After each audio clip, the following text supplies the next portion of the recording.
Okay, good morning, councillors, officers, and those listening in our digital gallery this morning. It's my privilege to welcome you to the opening of the ordinary meeting of the 9th of February 2021. This morning we are operating from the old chambers in Boona.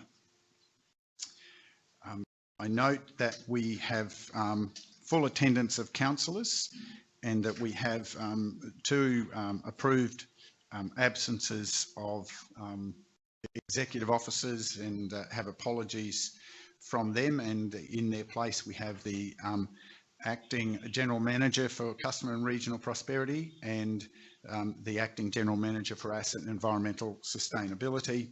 Thank you for joining us. Councillors, we turn to item 4 in our agenda, and it's my privilege to say good morning to Pastor Dennis Lumley, and thank you for joining us this morning via the phone, and I'll leave Sharon to manage getting that to the microphone. If you could please share with us, Dennis, for prayers this morning. Sorry, could you just repeat that last bit? It wasn't very clear. Sorry, Dennis, I'm just welcoming you to the meeting and inviting you to lead us in prayers. Thank you. Okay, thank you. So, for Heavenly Father, I just want to thank you for this region in which we live. I thank you that your creation reflects your splendor and your glory, and we live in it, and we're so grateful to live in it, in this wonderful, blessed land. Now, I pray for these men and this woman, these people, oh God, who've put themselves in a position of responsibility, that, Lord, through them you might work your will in this land, that you might give them the wisdom, sensitivity, the humility, oh God, that you might give them the courage and the strength to do what's right, not just what's right, but what will lead this land into prosperity for all, oh God. I thank you that you will give them that wisdom, that courage, and that sensitivity, oh God, but not just to manage today, but to lead us into our future, a glorious future, where everybody who lives around here, oh God, will enjoy the lifestyle that can be provided in this place. So bless them, lead and guide their thoughts, oh God, protect their mouths, let them speak out things that would enhance everything they do today, so that together corporately they would work a wonderful plan and a wonderful thing for this region. And I ask all this in Jesus' name and pray your blessing, your protection, your provision on these and their families now. In Jesus' wonderful name, amen. Thank you, Pastor. We always appreciate the opportunity and look forward to the time where we can welcome you back in person to our meetings. Thank you, man. Thank you. God bless you. Have a great day. Likewise. Councillors, we move to item 5 on our agenda, and just seek any notification of declarations for matters before us today. Mayor, I have a declaration. Would you like me to do it now? Yes, please. Okay. I, Councillor Virginia West, have a declarable conflict of interest to item 10.6 contained in the agenda for the ordinary meeting of this morning. I am the current president of the Canungra Local Ambulance Committee and will be leaving the room while this item is discussed. Thank you, Councillor. Any other declarations? Councillors, I would just pause at item 6 and just reflect that in opening the meeting I failed to follow my normal practice, and I would pause and indeed acknowledge the traditional owners, not just of the land where we meet today, but across our magnificent region, and acknowledge their wonderful work over many years across the region, pay respect to their elders past, present and emerging, and continue to congratulate them on their nurture of culture. There are no other announcements advised for the meeting today. Therefore, we move item 7. I'm not aware of any matters that have been tabled for presentation today. We move to item 8, therefore, the confirmation of the minutes of the previous meeting Councillors, you've all had access to those. I seek a mover for the adoption of the minutes of the meeting of the 19th of January 21. Councillor McGuinness, second. Anyone seeking additional information? Not. We move to seconder, which I believe Councillor Enright has indicated. Any need to speak, Councillor? Anyone else wishing to speak? If not, we put the motion for the adoption of the minutes. Those in favour? That is carried unanimously. Thank you, councillors. There is no business arising from the previous minutes before the meeting today. So we move to item 10, and we move firstly to item 10.1. CEO, would you please introduce? Thank you, Mr. Mayor, and good morning, Mayor, councillors, executive officers and members of the public listening in at home. I think this item is reasonably straightforward following Council's recent decision to bring question time to the start or prior to the beginning of the ordinary meeting rather than at the conclusion of the ordinary meeting. But I'm happy to step through some of the situation that has unfolded to bring us to this point, if necessary, Mr. Mayor. Councillors, it's contained in the report.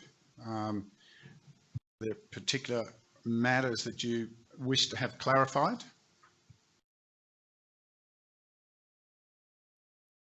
Councillor McConnell? Yeah, if we can just get the CEO to explain further why the reason was for those who are listening. Thank you, councillors. Thank you, Councillor McConnell. As we know, once a year, Council adopts the meeting dates for its meetings throughout the year. And at that point, back in November 2020, we adopted dates through January to December for 2021. And all of those meetings commenced at 9 a.m. Then with the adoption of the meetings and other forums, policies and procedures, on the 14th of December, Council resolved to make some changes to the public question time and extend it from 15 minutes through to 30 minutes and bring it to the earlier point prior to the ordinary meeting, which meant that we needed to then look at how that would work in real time and thinking beyond COVID, how that may work when members of the public are in the gallery, ensuring that it's not too early for members of the public to arrive and to have a question, and not too early either for standard opening hours of the organisation. So in thinking through those things, we've suggested that public question time would be 8:40 to 9:10, and then the ordinary meeting would commence at 9:15 rather than the 9 a.m. usual start. Noting that the public question time isn't part of the meeting, it's a separate activity. We will be broadcasting that separately, and that would be available online along with the broadcasting of the proceedings of the ordinary meeting. So the recommendation that's provided there is just to tidy up the follow-on processes to move that 9 a.m. meeting start through to 9:15 for all those meetings through until December and beyond, effectively, because this isn't limited only to 2021. Thank you for that clarification, CEO. Any other points for clarification to the report? Not. Would you read the recommendation, please, CEO? Thank you. The recommendation is that Council endorse the proposal that future scheduled ordinary meetings will commence at 9:15 a.m, effective from 23rd February 2021. Seek a mover. Councillor Chalk, seconder Councillor McConnell. Sorry, any additional information request first before I take the seconder? I apologise. It's fairly precise. Yes? Mayor, just as a clarification for the public listening. Sorry, do you have an information request? I do, yes. Sorry. Yes. Will the questions, while COVID restrictions are on, be read by the CEO or the person submitting the question able to phone in? What's the intention?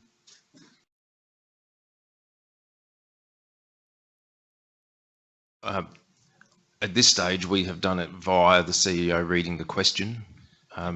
We would need to undertake an examination of how we might have a member of the public ring through. So, and councillor, actually, public question time isn't the discussion today. The discussion is the start time of council. That's the recommendation. So can we just make sure that we keep relevant to the topic as far as possible, please, councillors, so we don't wander off track. But thank you for the clarification. And now I have a seconder in Councillor McConnell. Councillor Chalk, do you wish to speak? Anyone seeking leave to speak against?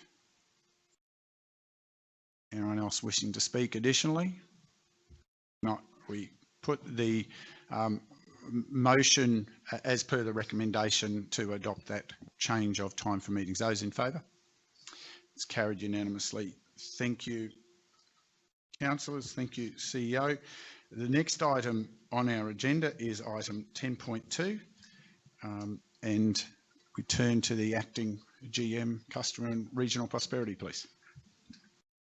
Thank you, Mayor. Item 10.2 is a report on the Small Business Friendly Councils Initiative prepared by our Economic Development team. I'll pass over to the Manager for Regional Prosperity and Communications to talk to the report, and she's here with her team as well for any questions that we may have. Good morning, welcome. You'll have to make sure you're close enough to the microphone. These aren't as sensitive as the ones. Okay, there we go. That's better. Sorry. Good morning, Mayor, councillors and those listening online. I will actually hand across to our Coordinator, Regional Skills Investment Strategy, Mitch Ryan, to talk us through this particular report.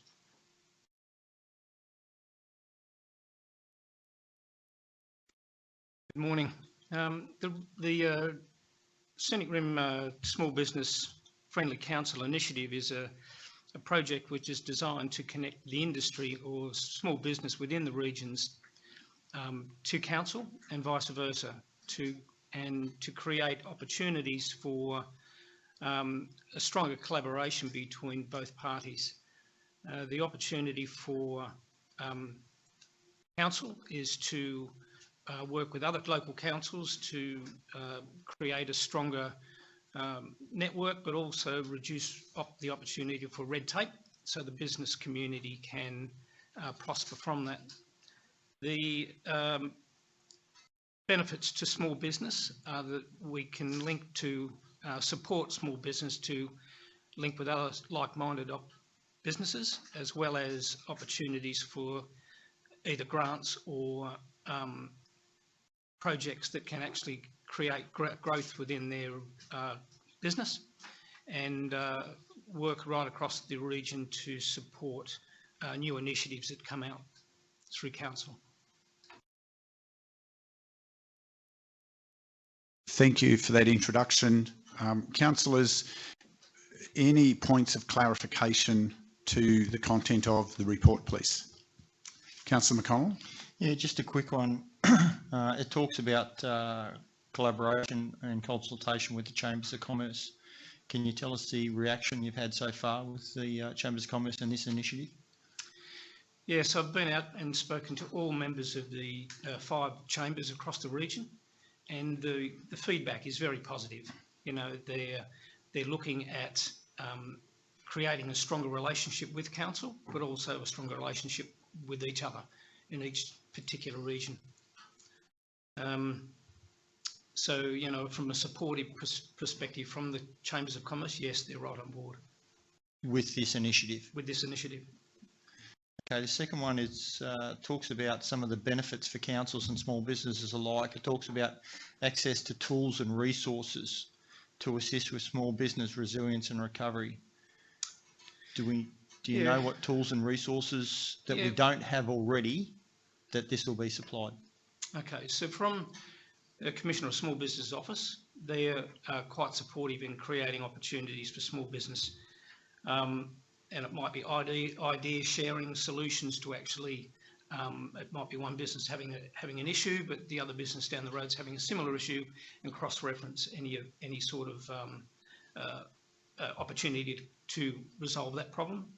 The Office of Small Business is also offering mental health and wellbeing programs for small business, and particularly in these tough times that we're going through.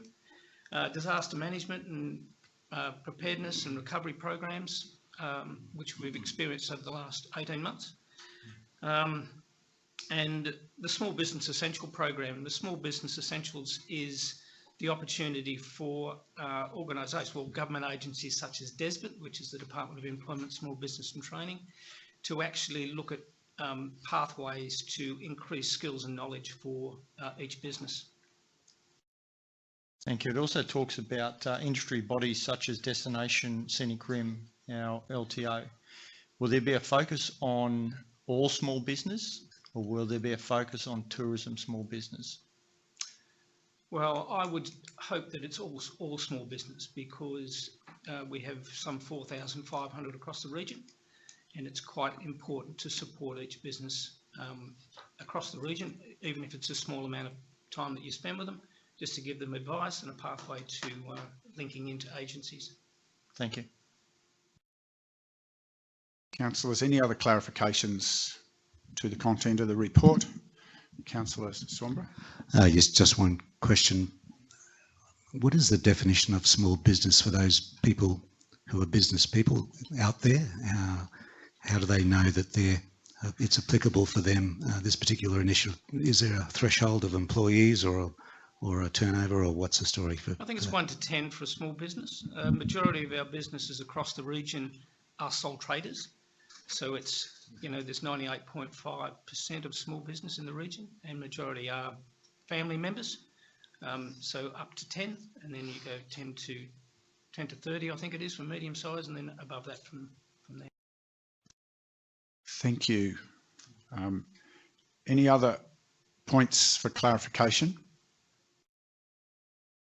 If not, I'll ask the acting GM to introduce. Thank you to Brenda and Mitch for your assistance this morning. Now we turn to, don't go away yet, we may have additional information requests, but if the acting GM could introduce the recommendation, that would be great. Thank you, Mayor. The recommendation is in 4 parts. It is recommended that Council affirms its willingness to sign the Small Business Friendly Council's Initiative Charter, which outlines a commitment to support small business through a series of measures, and Council approve Mayor Christensen to sign the Charter on behalf of the Scenic Rim Regional Council with the Queensland Small Business Commissioner. Number 3, Council collaborate with as many of the region's chambers of commerce as possible to ensure they are aware of the initiative, supportive of it, and ideally have representatives present at the signing of the Charter.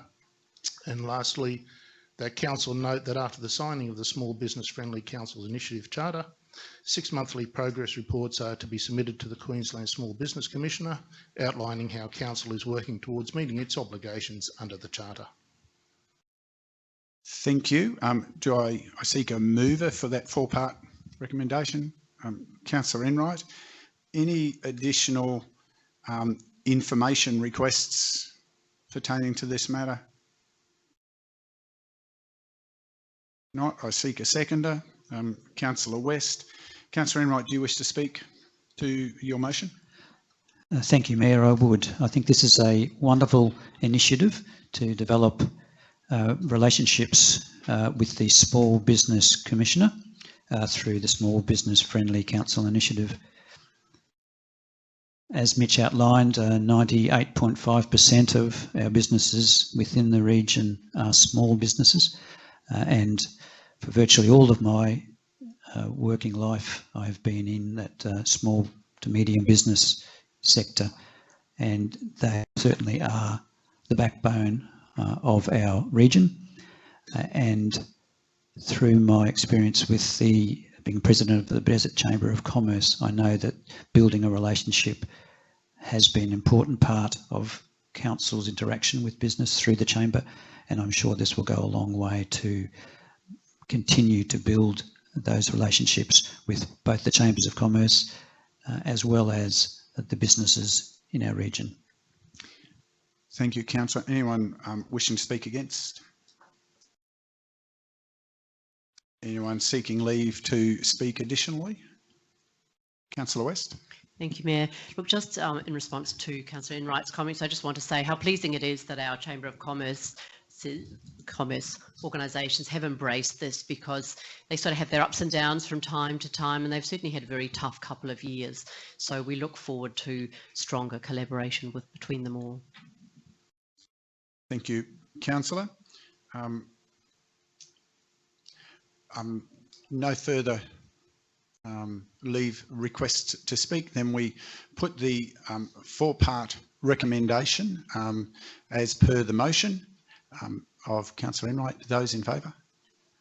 That is carried unanimously. Thank you, councillors. Just as a matter of information to that item, we will be looking to sign that agreement later today with representatives of our chambers present as well, which is a significant opportunity.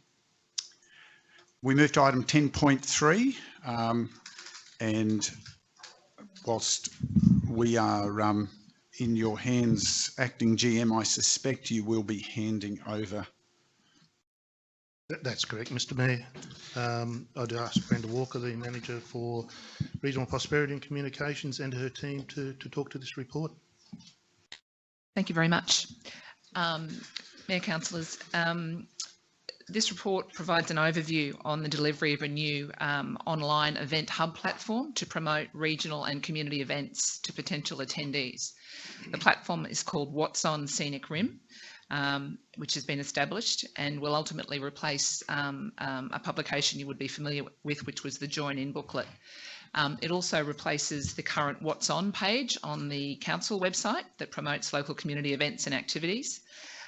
Whereas, as you would be aware, major events and experiences aimed at visitors to the Scenic Rim are on the Visit Scenic Rim destination platform.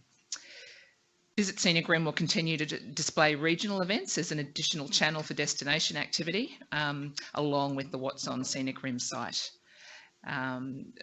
I'll hand across to Principal Specialist Regional Events, Scott McDuff, who has been leading a internal project team for a number of months, collaboratively across council, which has been a really pleasing experience to have groups come together, and also working with external parties as well. And Scott can further elaborate upon this platform for you.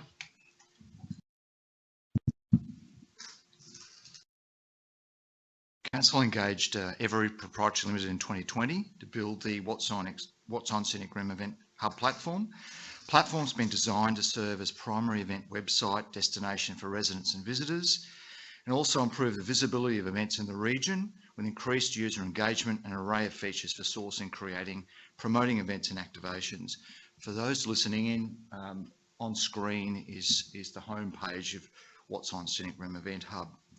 As you can see, the branding is friendly and bright and cheerful, and it does include some great imagery of our region. What's on Scenic Rim Event Hub is a new dedicated events portal with custom domain linked directly to Council's website and social media platforms. What's on Scenic Rim is fully customised, branded, multi-channel, and features a curated and customisable feed of events, various communication tools, event alerts, content pages, user accounts, blogging, social integration, and many other features. As Brenda mentioned, What's on Scenic Rim will ultimately replace the Join In booklet that costs Council approximately $60,000 annually to produce and distribute. It will also replace the current What's On page on Council's website that promotes local community events and activities, whereas major events and visitor experiences are promoted on Visit Scenic Rim, which is hosted on a separate platform, but this will remain as an additional channel for promoting regional activations. Our current What's On page on Council's website has limited capacity to upload engaging images and has no search functionality. It also involves a very manual process that requires a lot of officer time to load events on behalf of event organisers. Library events currently hosted on the Spiders events module, and the new What's on Scenic Rim portal will harvest and display these events while ultimately directing customers back to the library website for bookings. Cultural services events are currently featured on Live at the Centre website, and these will now be harvested by the What's on Scenic Rim event hub to increase exposure, as well as be co-located with community and library and major events. Bookings for Live at the Centre events will be directed back to the Live at the Centre website. Event organisers will also be able to upload their own events, and their platform will act as a central repository for important event resources for event organisers, including templates for event management plans, noise management plans, risk management plans, and emergency response plans, as well as links to grants and funding from Council and Tourism and Events Queensland.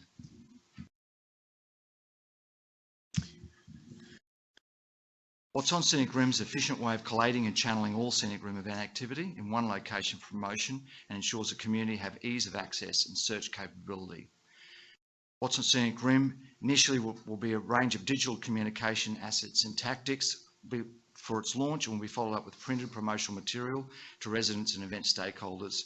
So the join-in booklet, currently event listings, will be replaced with a hard copy, something similar to this event listing, be available via VICs and our libraries and community centres. Events listed on the What's on Scenic Rim event hub will cement Scenic Rim's reputation as a region known for its vibrant tourism offerings and genuine visitor experiences. The event hub will also provide a convenient place for residents to access information on a range of events occurring in the region, including those being conducted by Council and those being delivered by other parties. Thank you for that introduction of the item. Councillors, any points for clarification in the report? Councillor McConnell? Yeah, just a quick one. I see in the background that some other shires, the City of Port Phillip, Tweed, Latrobe, Eurobodalla, and Destination Gold Coast and Sunshine Coast. Did we contact any of those to see how it was performing for their Yes, for their area? I spoke to Tweed Shire Council. They were very happy with the way that the site was working, and Eurobodalla Shire Council, South Coast of New South Wales. I'm sorry, Eurobodalla Shire Council, South Coast of New South Wales, have only just incorporated this portal, and so far it's working well. I've spoken to Tegan Benfield at that council. Yeah, because they're a similar size to us, so it's interesting.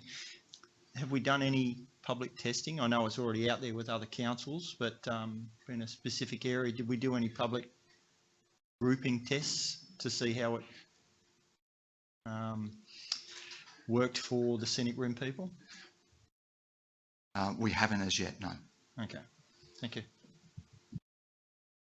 Councillor Swanborough. Thank you. Just my question's in relation to the budget. Is this $12,000 to Every? Is that the full cost of the project as far as the setup goes? Like, did that include all the integration to Spiders and also to the events website of Council? Yes, it did, Council. That's a setup cost, and then there's a $9,000 annual fee for the management of the site by Every Proprietary Limited. You have an additional clarification question, Councillor? Yes. In relation to that hosting of $9,000 per year, will they be doing any administration? Like, are they uploading the events on behalf of Council, or we still have to do all that work ourselves? Yes, we do. We have a representative from each council team, relevant teams who have their events listed on the site, and they will coordinate the uploading of any events that require it manually. But the hub is designed to be automated as much as possible, and that's the strength of it. It's automation, so it will harvest those events from social media channels and other websites and ticketing platforms. So that's the strength of it. Sorry. Yep. Yes. I was just going to add to that point. So that the sort of beauty of this technology is that it's an aggregator. So it draws from Facebook listings and from a variety of other options in terms of what's available out there. So it does take out a large proportion of that manual uploading work that has been such a sort of challenging thing for us to manage in the past. Sorry, you have another clarification? Yeah, just in relation to the public, which is great, will be able to upload their events. Do we have some sort of guideline as to what is an event? If a Progress Association or a Chamber of Commerce or a soccer club, had an annual meeting or something like that, will that be considered to be an event that can be loaded on this portal?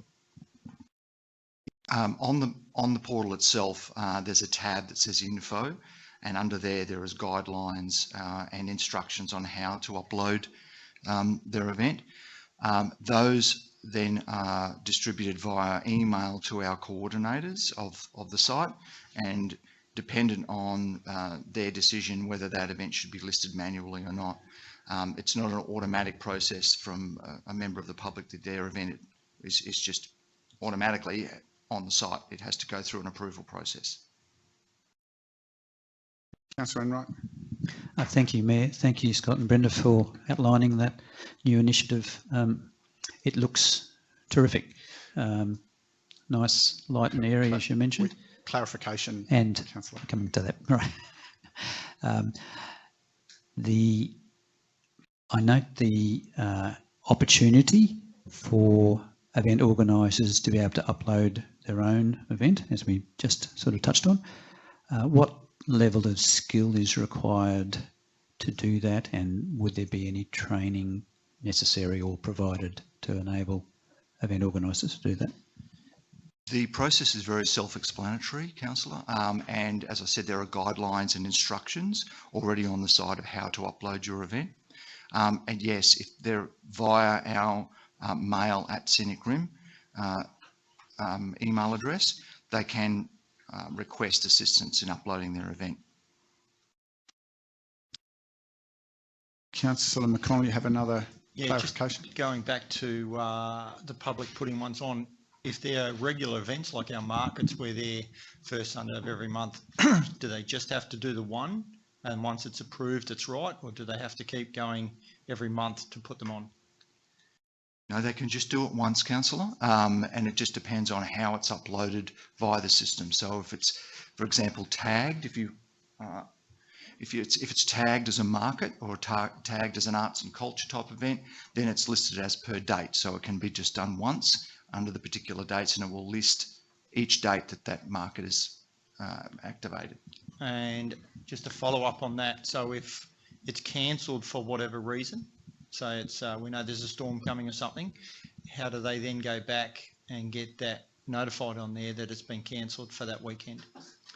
They can do that via mail at Scenic Rim, and they'll be guided that way on as on contact.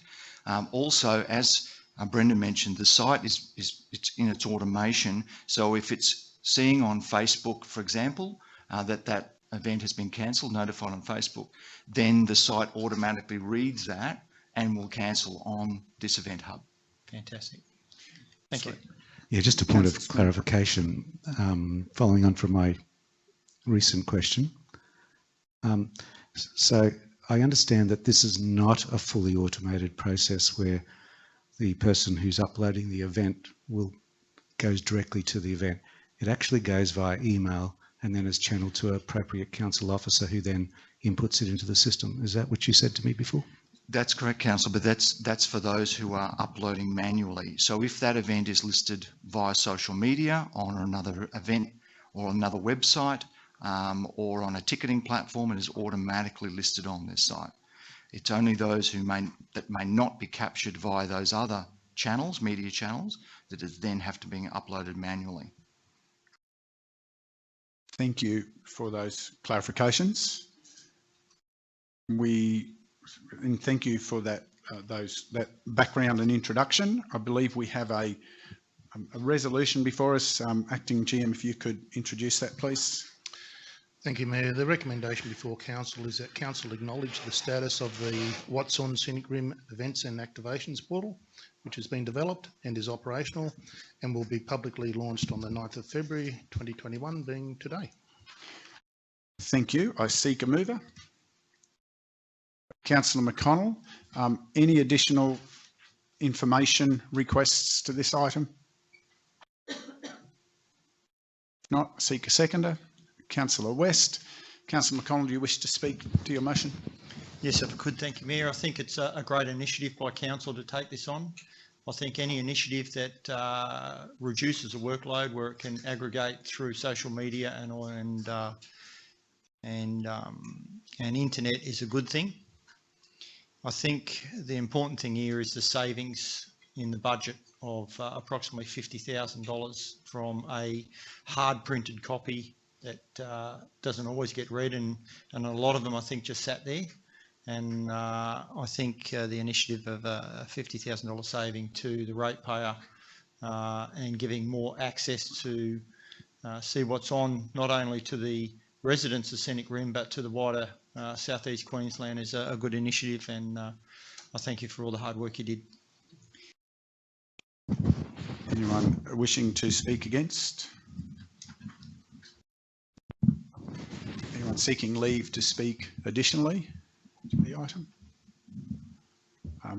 I will afford that opportunity and thank officers for bringing this forward. I echo the thoughts of Councillor McConnell.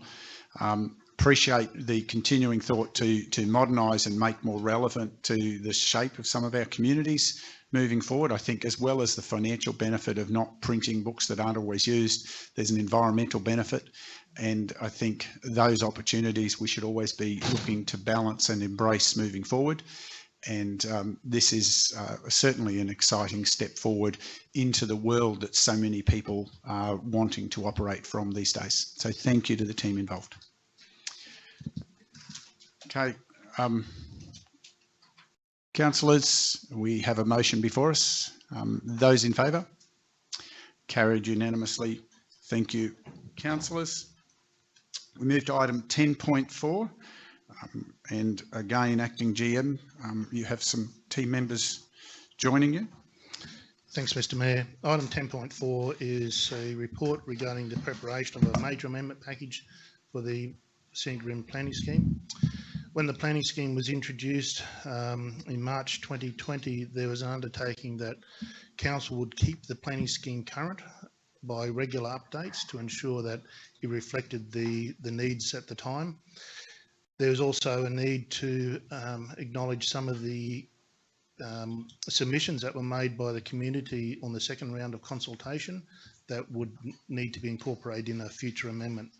So I'll hand over now to the acting manager for planning development, Heather Nelson, to talk to the report. Thanks, Mark. So, Mark, you will have to be close to the microphone. Like Mark said, we've got a commitment to continually improve the planning scheme. So, in order to correct some anomalies and work further on the submissions that came out in the making of the planning scheme 2 years ago, we're proposing to make a major amendment package. And a major amendment package goes through a state interest review and public consultation. For this round, we're looking at minor items that aren't considered controversial. They're mainly correcting mistakes, issues that have been identified through the implementation by the development assessment team, and ways to improve the scheme and make it function better and read more fluently throughout. So we'll go through a state interest review and public consultation. The aim is to present the list of draft items to Council to be endorsed for state interest review in 3 to 4 months, with discussions in between. So we're asking Council to endorse just the preparation stage formally under the Minister's guidelines and rules. On page 21, there's a list of 6 general items that have been provided to give an idea of the types of issues that will be investigated. Just to point out, that's not an exhaustive list, that there may be other issues that will come up during our review as well, and any feedback that we might get in the meantime as well can feed into that. Just as a point for clarification, would you just read those 6 items for transparency? So the main items that have arisen so far is to review the dual occupancy provisions for second houses, looking at facilitation of craft brewing, distilleries and coffee boutiques that would be generally in the minor tourism areas. Inclusion of an administrative definition for mobile vendors, provision of further clarification for the definition of secondary dwellings, which are typically your granny flat type situation. Investigation of whether building setbacks in some zones can be wholly assessed under the Queensland Development Code via the Building Act, basically, to reduce unnecessary planning referrals. And investigation as to whether domestic sheds in residential zones should be continued to be regulated under the planning scheme. Thank you. Councillors, any additional points of clarification within the report? Councillor Swanborough. Yes, one question is the second round of consultations for the planning scheme. I think it was said that was 2 years ago now, and the planning scheme's only been operating, this year essentially, or last year essentially. Do you think that it's time for the public to be asked again? What are the issues that they may be thinking need to be included in this amendment package? I presume that you don't do major amendment packages very lightly. They take a long time and they're costly to do. So is it the view that we're going to be doing one of these every year? Maybe you could answer that first. Yep, so we do have a view to have a rolling list of amendments going forward. Some amendments are major, some are minor or administrative as they're defined under the Act. This one happens to be major because of the impact of the change. They need to be on consultation. So it's minor zoning corrections, any changes to a definition, those things need to go on consultation. These items are probably considered minor, but yes, you're right. It is time to look forward and ask the community again. And that's probably where we're looking at doing that is in the growth management strategy project. So when that continues and goes on public consultation moving forward, those amendments that come out of that project will inform the planning scheme. So that will be asking the community matters about growth in the region, where things happen, and where the population is spread out and that sort of thing. But for this major amendment package, we're just looking mainly at correcting things that have been identified through implementation. So relatively minor. I could probably add there's probably some time considerations involved here. So we're looking to tidy up issues that we don't want to go on for too long. So that's the aim of this amendment. If we were to go out and do public consultation, seek input, that would push the timelines out, and that's probably a process for another day. But for this one, it's to tidy up, remove any impediments, unnecessary impediments that might exist in the planning scheme. And so it was always anticipated from the adoption of the planning scheme that there would be an initial amendment to do tidy ups and to bring those issues from the second round of consultation into it. So that's really the aim of this amendment. The other issues you've raised, yes, that's something we can look at in the GMS or future amendments. Other points, clarification, Councillor McInnes? Yes, Mayor, either to Heather or Mark, whichever. One of the concerning things, and I take Mark's point that there was these amongst other things, but is the state government's view on land development, subdivisions, and that coupled with... Councillor, can you make sure we contain ourselves to clarification of the content of the report? Well, Mayor, I would have thought that this 6 points, there are other points as well, and I was just clarifying what other points are there. And so I think that's a clear question for clarification. Is if I'm reading you right, are there other matters that might be considered? These were provided as example. That's not the complete. Yeah, that's correct. This is not the complete list. We're going if we want to go down that path, could I ask, are there on the other list, are there discussions taking place with state government to include the villages, extending the village areas for subdivision and altering the minimum allowable subdivision in rural areas on the extended list, if we want to go that way. Sorry, just for point of clarification to that, Councillor, I understood this is today is advice of the start of the process, not the completion of the process. So, Acting GM, you might want to clarify that. That is correct. As part of the process for a major amendment, Council has to resolve to commence an amendment. The actual issues don't need to be specified at that stage. So, at this, once Council adopts this, then we can look at any of the issues we wish to before we come back. In relation to some of the issues Councillor McGuinness raised, some of those are being looked at externally through things like the South East Queensland Council of Mayors. There's work happening there in the background in relation to rural subdivisions and the like, and particularly the rural villages. So there's preliminary work happening there, which their state requirements, which overlay our planning scheme. So that's where we need to address those at a state level rather than planning scheme level. The reason for my question was to make sure they don't fall off the agenda, because it's very important to people. Thank you. Sorry, Councillor, we just need to be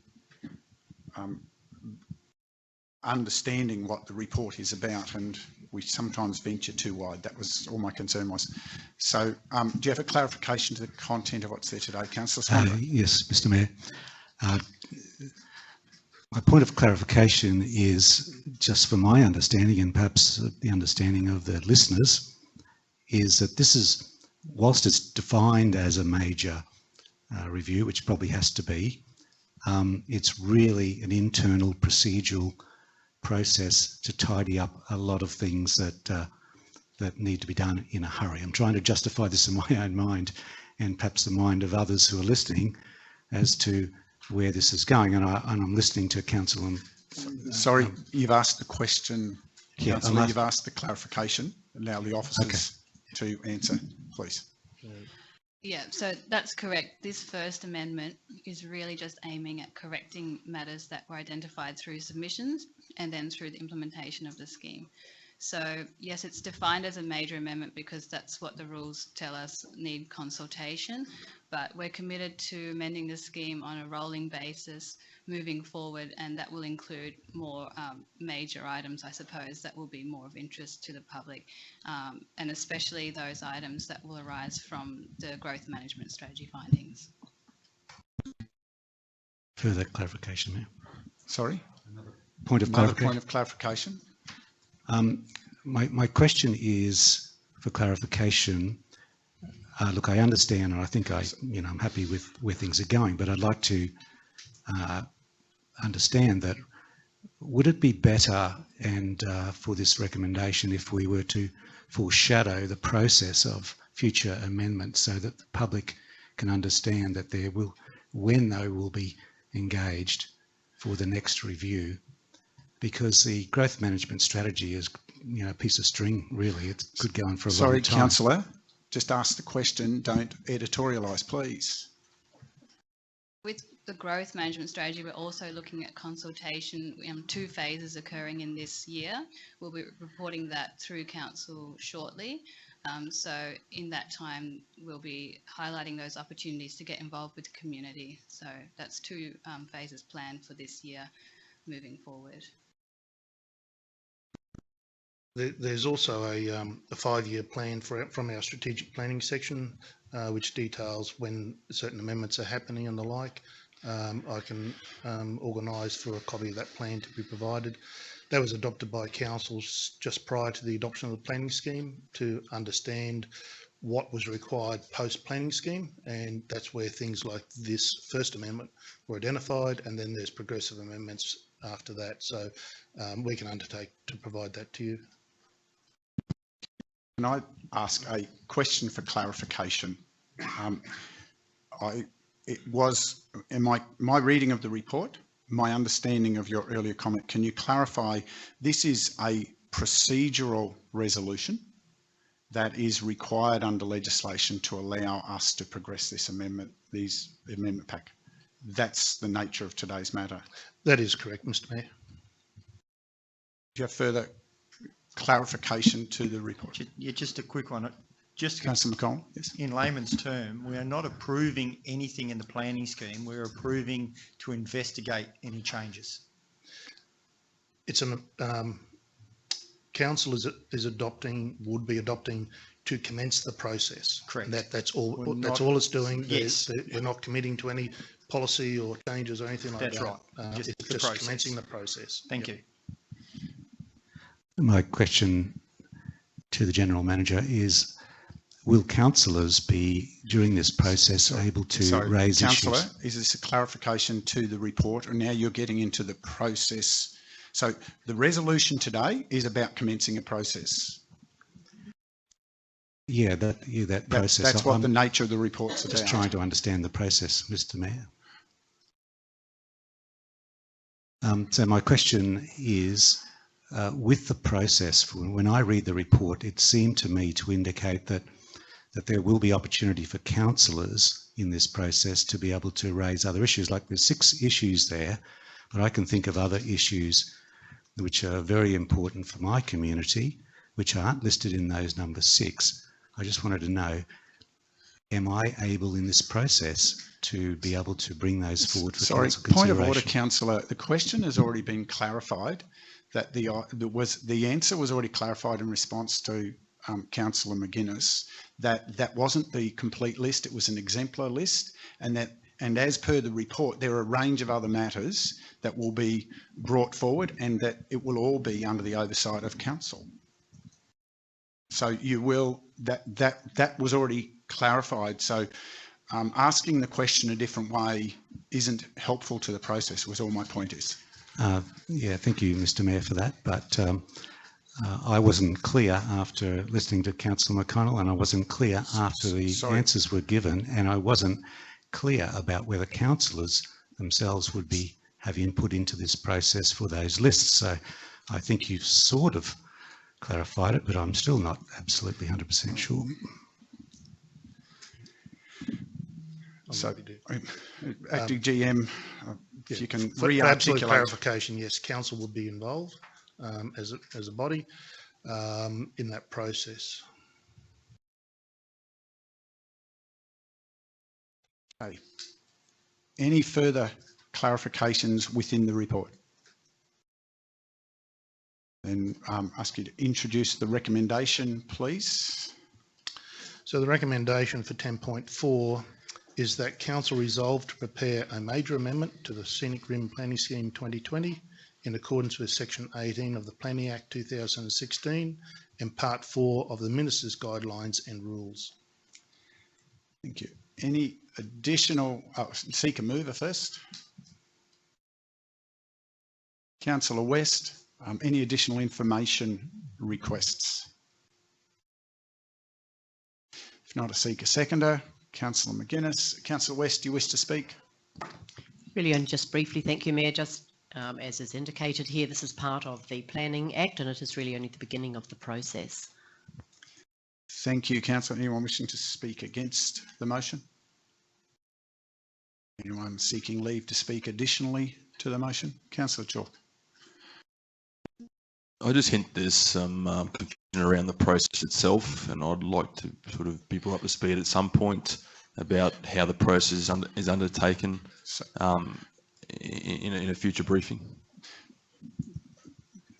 Noted, Councillor. Anyone else seeking leave to speak to the motion? We didn't have a speaker against. Councillor Enright. Thank you, Mayor. I think this shows that we as an organisation, as a council, are looking at the very important document being our planning scheme and making sure that it's meeting the requirements of our community. And of course that landscape changes all the time, and I think this is a great demonstration of commencing a process that enables us to address some anomalies and also to work to the current needs of our community. So I think that's an important process to start. Thank you, Councillor. Anyone else seeking leave to speak? No, I will take leave to speak and observe that I support this recommendation. It actually fits with the public statements that were made at the time we introduced the new planning scheme. And part of what was highlighted in the public discourse at that time was that not maintaining an active process of amendments for both housekeeping as well as strategic changes left you out of date very quickly, and it was important that we maintain an active program of amendments. And this is the beginning of that process, and I congratulate officers on maintaining the follow through of those directions from the previous council. Councillor West, do you wish to close? Thank you. And we put the motion. Those in favour? It is carried unanimously. Thank you, councillors. We move to item 10.5 on page 24 of your report, councillors. Acting GM, we're back with you. Thanks, Mr. Mayor. Item 10.5 is a development application for MCU 19/022 and a reconfigure of lot for, number 19/009. The application relates to a lot in Charlwood Road, Arachula, and the intention is for development including a service station to be located behind effectively the service station, the BP service station in Arachula. I'll ask the Principal Specialist for Development Assessment and Engineering to talk to the report. Thank you. We've received a combined development application for material change of use and reconfiguring a lot. Material change of use component includes bulk landscape supplies, an unmanned heavy vehicle diesel refuelling facility with 3 fuel bowsers, a transport depot and associated offices. The reconfiguring lot is a 1 into 2 lot subdivision. It's on land at Charlwood Road, Arachula, described as lot 99 SP 170198. The proposal has been assessed against the Boona Planning Scheme 2006 and the Strategic Planning Framework and Council's relevant engineering requirements. And whilst the MCU proposal does not strictly comply with the intent of the rural residential zone under the Boona scheme, justification has been provided by the applicant to support the application. The original proposal sought to establish the refuelling facility together with several other light industrial uses. The main omission to the proposal presented today is the warehouse facility. It's also reduced the number of fuel bowsers, which was originally 4, and provided additional land for acoustic buffering at the southern boundary adjacent to the rural residential land. An office is proposed for the bulk garden landscape supplies component along with the transport depot component. No vehicle servicing or washdown is proposed. No shop associated with the service station is proposed. The transport depot will be limited to overnight parking of trucks. No other building works proposed with this application. Thank you. Councillors, clarifications within the report, and just as a piece of housekeeping, when we're asking questions for clarification, can we not lapse into expressing opinions? Opinions, when we're debating the motion, is the time for you to express opinions. But clarification is about seeking to understand the content that's there. So please, any questions for clarification to the report? Councillor McConnell? Yeah, just a quick one. Page 31, condition number 29, hours of operation. So service station from Monday to Saturday is all hours. Yeah, Monday to Saturday is all hours, and Sunday is 7 a.m. to 10 p.m. That's correct. That means it's only closed from 10 p.m. to midnight. 2 hours. And Sunday morning. Yeah, so 10 p.m. midnight till 7. Oh, good point, yes. So Monday, So Monday starts at midnight, so it's only closed for 2 hours on the Sunday night, and then for 7 hours on the Sunday morning. And how is that going to be enforced if it's an unmanned station? How do we check to, you know, how do people know that, or sorry, how do trucks know that it's, you know, it's unmanned? So is that an automated system that they won't be able to get petrol out from those times, or? I imagine so. That'll be up to the applicant to use a system which suits them. So whether it's automatic or gate locking or whatever, that's up to them. Okay. The other concern I've got, or the other question for clarification, Thank you, is Councillor. the... Ask for clarifications, otherwise I'll have to pull you up. Clarifying the exit from this station across the entry to the other service station. Is that correct? So to Yes, get in, that's it's correct. using the same entry, but then to get out, it's cutting across trucks and cars coming in to then get across that to get out. Well, the entry and exit to the property is through that easement that was created prior, that's correct, yes. Their path through there would be in accordance with what the BP service station provides. Yes. So I'm just looking at page 61 of the report.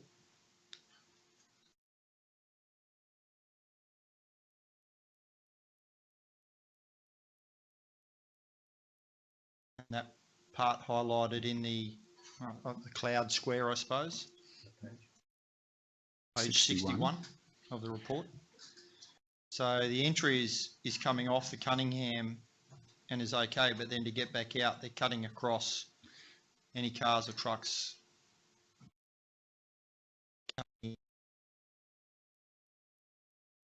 That's no concerns there. I'm just thinking B doubles are fairly long, they're going slow. So Councillor, So is that, just pause. yeah, I'm just seeking clarification. The initial response was that operates in accordance with you said is within the traffic management plan for that site. Is there any additional information? Now this page 61 you're referring to is the SARA main roads referral requirement. So they really control the access across that property and out from there. If you look on the plan, the direction of the arrow where it says 5, if you follow that through, there's a break in the traffic island and further out. So interpretation is they don't go through the BP site proper, but they follow a path that's delineated directly north. So this has all been approved by SARA and it's all... Yes, we don't have any jurisdiction. That's all I wanted clarification. Okay, thank you. Thank you. Any other points for clarification within the report?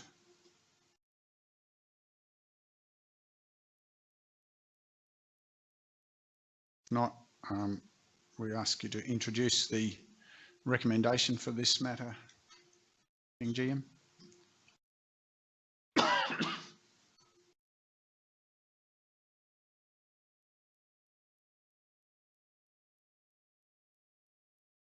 The recommendation is that council resolve to approve the development in respect to the following. The real property description is lot 99 on SP 170198. The address of the property is Charlwood Road, Arachula. Site area 4.896 hectares. The proposal is a combined application for material change of use and a reconfiguration of a lot from 1 into 2. The recommendation contains some 30 conditions associated with this approval.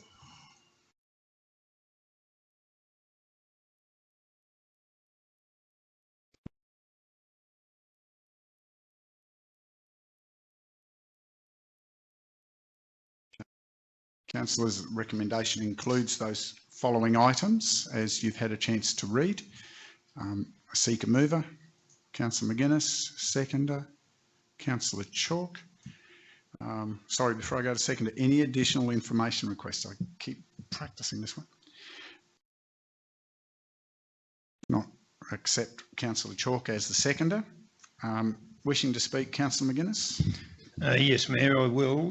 This has been quite some time coming to here. There's been negotiations with the applicant, and I think council have worked out a pretty good deal here with and it's far better for the community, and congratulate the staff on what they've done here. And I think the applicant is fairly pleased with it also, which will help all around, which congratulations to all parties involved, and I think it's a sensible way to move forward. Thank you. Anyone wishing to speak against the motion? Anyone seeking leave to speak additionally to the motion? If not, we put the motion as per the detail of the recommendation and the content enclosed within the report of conditions. Those in favour? That is carried unanimously.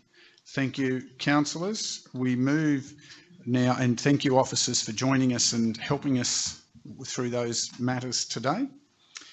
We move to item 10.6, which regards the lease renewal in Canungra. Councillor West, before you depart, I just would ask you to re-articulate your declaration. It's been brought to my attention that technically it's a prescribed conflict of interest, not a declarable conflict of interest, because of your, for those from the gallery, unfortunately, where someone is an officer of a committee, it becomes a prescribed conflict of interest, not a declarable.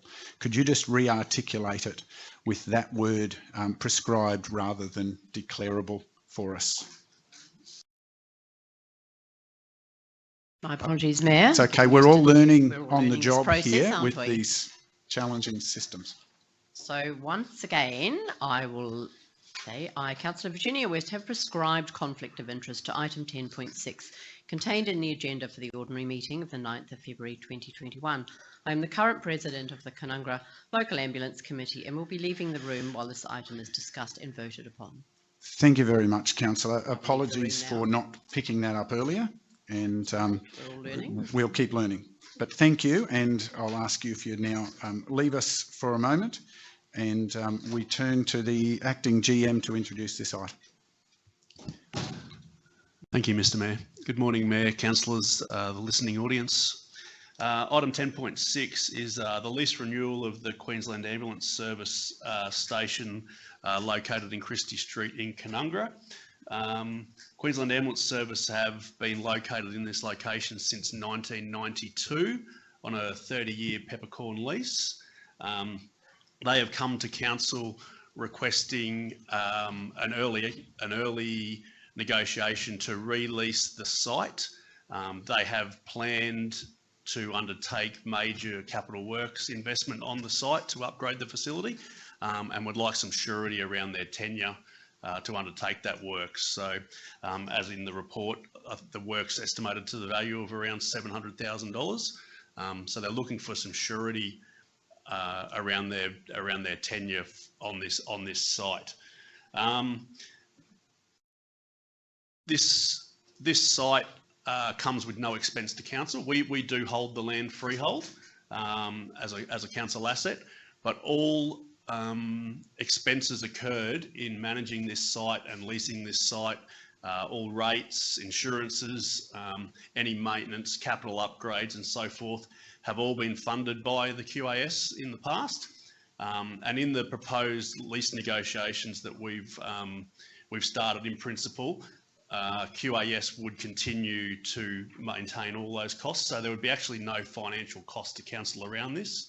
And QAS would pay council a administration fee to manage the lease. So it actually would offset any officer time and cost, which is very minimal. It's only around the renewals of leases, and in a long-term lease like this, it's very little time for our officers as well. So we're looking to finalise these lease negotiations with QAS to enter into a new long-term lease to provide surety to both council, the community and QAS around the positioning of this station. Thank you. Questions, clarification to the report? Councillor McConnell? Yeah, thank you, Mayor. Just a quick one, page 64 of the report, QAS requested a 30-year nominal rental lease and we only gave them a 15-year lease. Was there a reason we didn't do the 30? Just for our surety, we're actually undergoing, obviously, as you're aware, a lease review. 30-year timelines for us are a real long-term timeline where we're trying to actually not enter into leases that long as an organisation. So we've tried to negotiate down to 15, but we still wanted to give them enough time that they had surety that they were going to get a return on their investment as well. So we've kind of met them in the middle. Thank you very much. Councillor Swanborough? Yeah, just a clarification on the recommendation number 2, that it seems to give delegated authority to the officer here to negotiate appropriate annual lease payments. Is there anything that we should know about what's considered to be appropriate? No, we haven't landed on an appropriate lease payment as yet. We have had discussions around a lease payment, but we haven't finalised a figure at that stage because we haven't finalised the lease yet. So that figure won't come about until the lease is brought back to council for approval.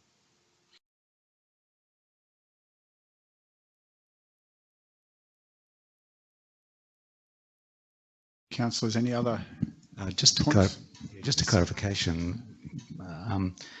So the recommendation is that council enter into a 15-year lease, but you were saying that the annual lease payments are going to be coming back to council. Is that correct? What happens if there's a stalemate in these negotiations about the annual lease payments? And we've already resolved that we enter into a 15-year lease. Yeah, sorry, councillor. Yes, we would still need to come to council to accept, because it's a dollar figure that it's not budgeted for. So we would need to come back to council to get an approved figure for the leasing amount. So we probably need to change the first recommendation there to be enter into negotiations into a 15-year lease. Yeah. 4, sorry, yes.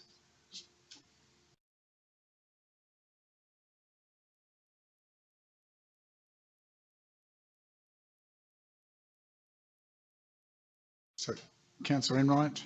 Thank you, Mayor. Just clarification on that point. In the report, it outlines that it's existing peppercorn rental or peppercorn lease, and it also outlines about an administrative fee per year.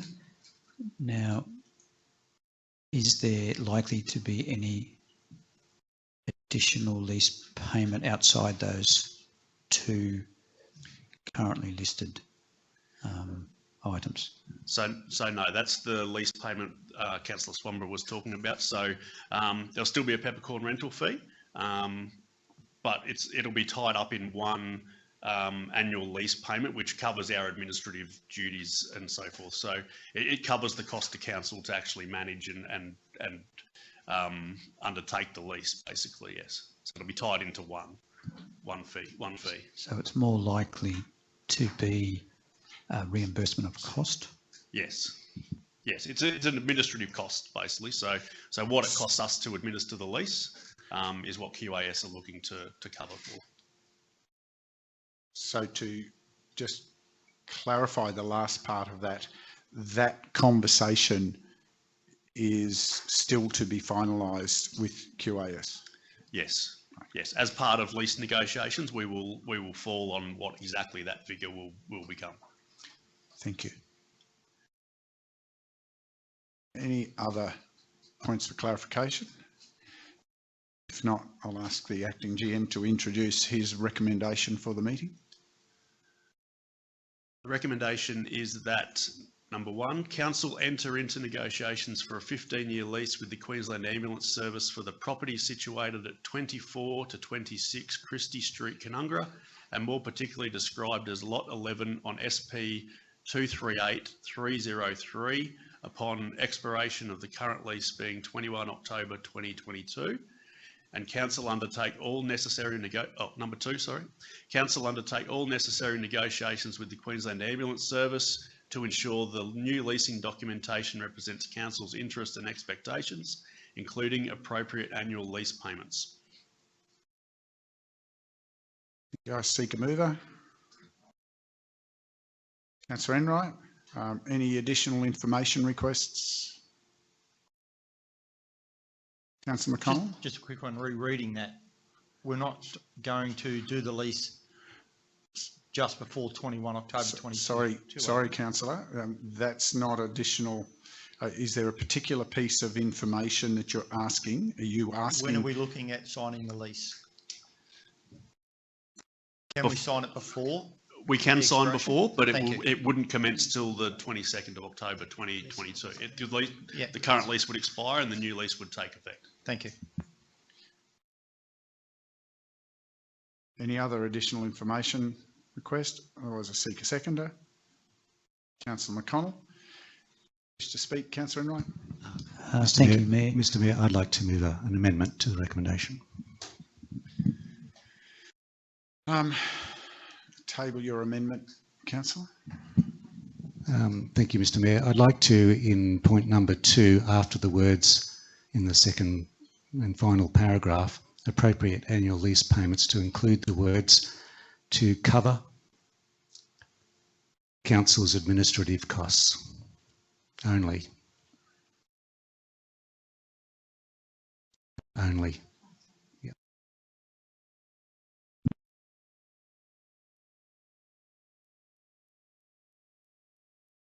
Councillors, you have a proposed amendment. Is there a seconder to the amendment?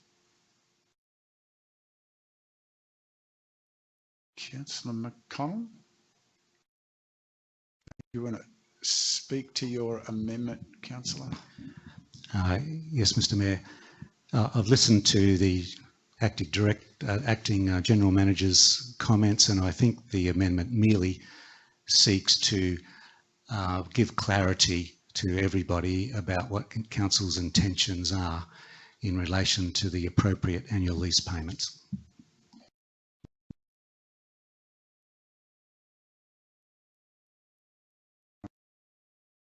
Okay, noted. Anyone wishing to speak against? Thank you, Mayor. I note the intention of Councillor Swanborough on that, but I do have concerns that it precludes or limits any opportunity for council to return some small return on investment of that block of land that we own. And by having those words in there, administrative costs only, reduces the ability to negotiate the lease payment to purely that. And we've got a block of land worth X amount of dollars that, while we recognise is a wonderful community service in providing that facility, by that amendment reduces any ability for us to seek some recompense for the return on investment of our property. And we know all too well that local government often has to carry the burden of some state government transfer of costs from state government to local government. And I think we need to make sure that we have these things open for consideration, and just not happy with that change with that amendment. Councillor, anyone else wishing to speak for the amendment?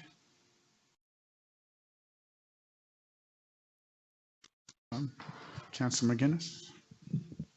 Yes, Mayor, I think it actually clarifies what what has been verbalised, so it's in writing. I note Councillor Enright's point, but it's this is what we're aiming to do verbally, and I think this just clarifies that. Anyone else wishing to speak against? Anyone else seeking leave to speak to the amendment? If not, Councillor Swanborough, did you wish to speak further to your amendment, even though I don't technically have to for amendment? But, look, Mr. Mayor, whilst this is council property, the use of that property for as long as I can remember has been for one of the greatest public benefits for Canungra that I can remember. It's great. It's very well situated. It's a good facility. It serves the community. That's what the council is here to do as well. And I think working in cooperation with the QAS, I don't believe that we should seek to claw back any, money from the state government in relation to this. I think we should just be very happy that they're going to put a massive investment into the town of Canungra for the benefit of the community, and we fully support their endeavours to do this, and I certainly don't want to see any impediment to that going ahead.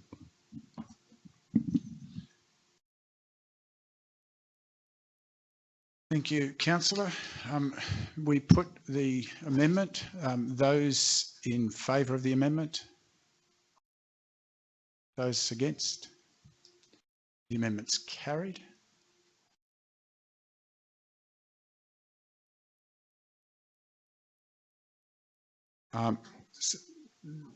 That's correct. That's correct. So the request for a division on the amendment is Mayor and Division 1, Division 2 and Division 6 in favour, and Divisions 4 and 5 against. We now move forward now to the amended motion. Now, Councillor Enright, you, as the mover of the original motion, you now get to speak to your motion, including the endorsed amendment.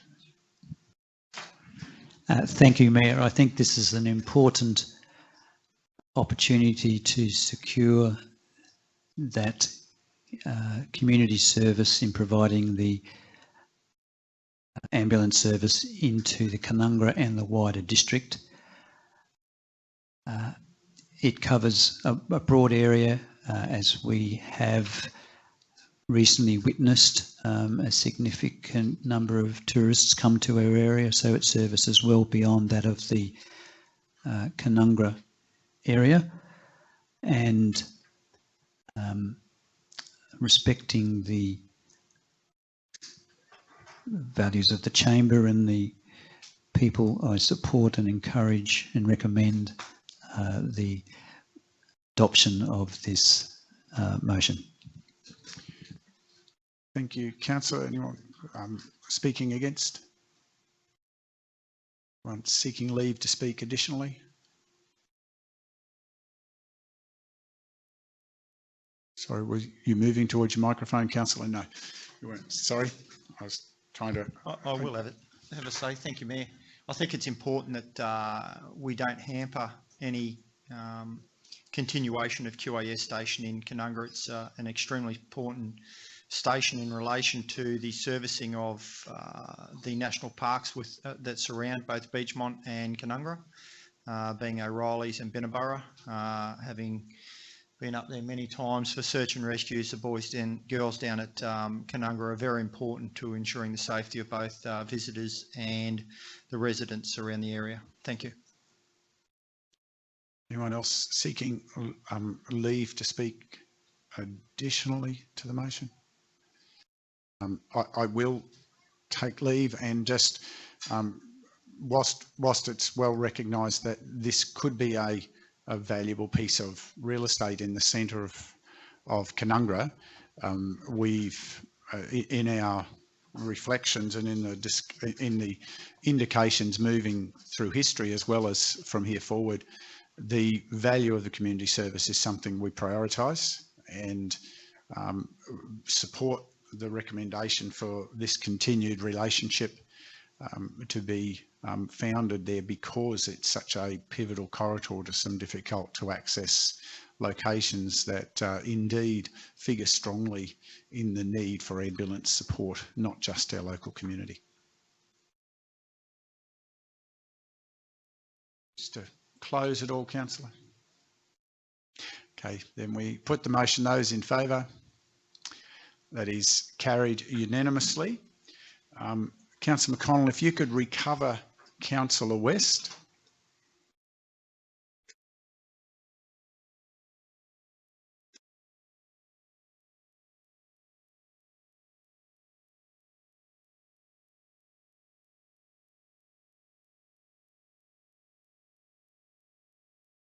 Welcome back, Councillor.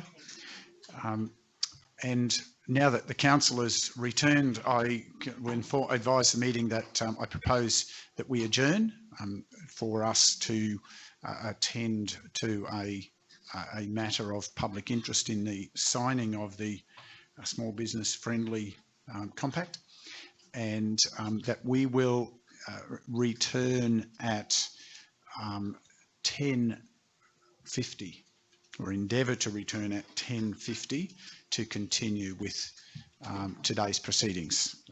Thank you, and we look forward to seeing you back to those in the digital gallery.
For those waiting for us patiently in the digital gallery, apologies, that took a slight bit more than we had foreseen. The opportunity of engaging with the Small Business Commissioner and the representatives of our Chambers of Commerce delayed us, so apologies for that. It is 11:03 and we now return from adjournment to continue with the business of the meeting today.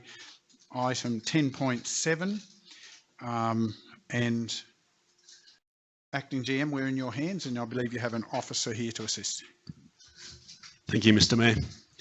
Item 10.7, request for public bin placement at Rosen's Lookout. I have with me Emma Thompson, the Coordinator of Waste Services, who's been handling this matter. But in general, we've had a request for placement of public place bins at Rosen's Lookout. Rosen's Lookout is a site that is owned by the Queensland Parks and Wildlife Service. I will allow Emma to go into more detail regarding this report.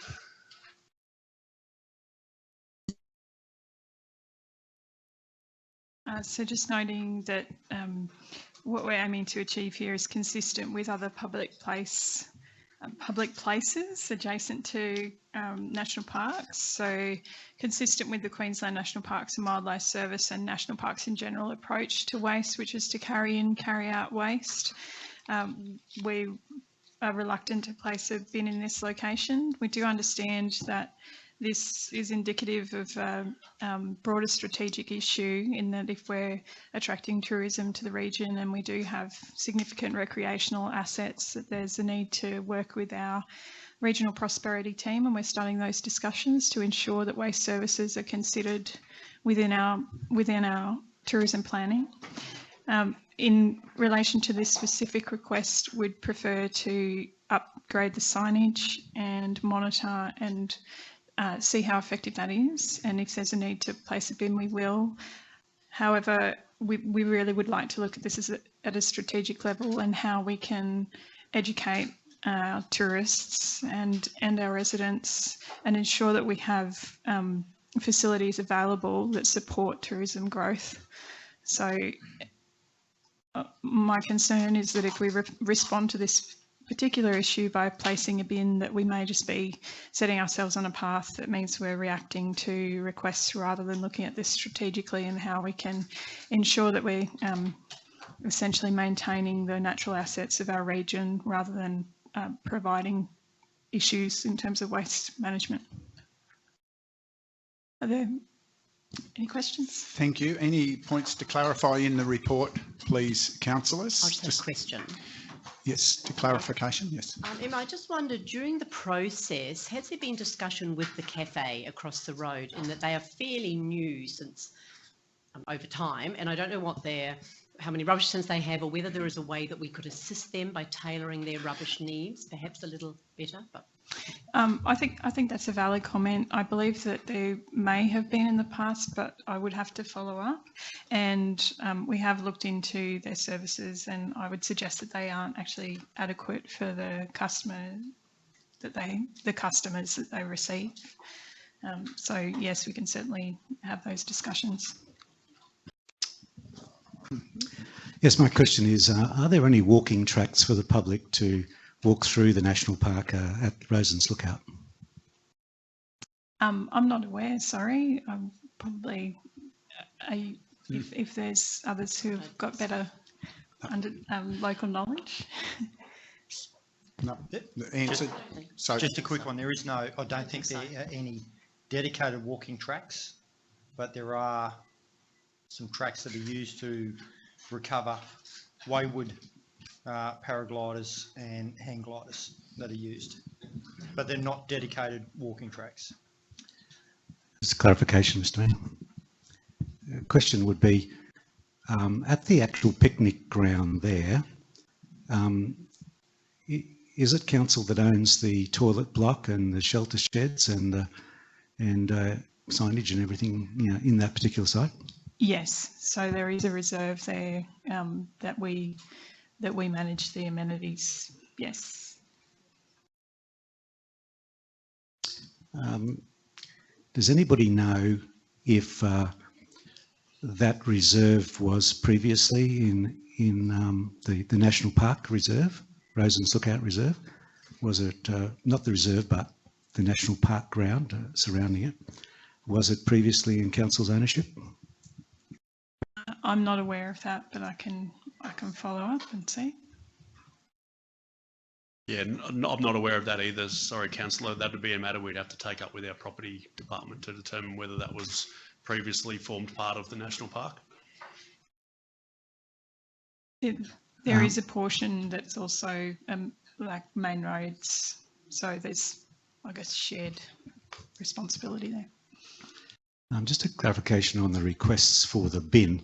I know that I was one of them who requested it. Was there any others who requested the bin in that location? In the short term, I'm not aware of any other requests, but I believe there have previously been requests.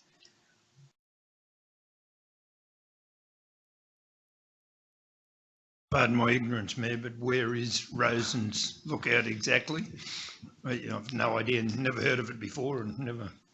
My education's been neglected, evidently. Councillor McInnes, may I tell you? You tell me very often. You can clarify. You can clarify as a matter of fact and reserve observations otherwise. Councillor McInnes, it's on Beachmont Road, heading down as you're heading down towards the Gold Coast, but it's still in Scenic Rim, and it's where the hang gliders tend to launch from.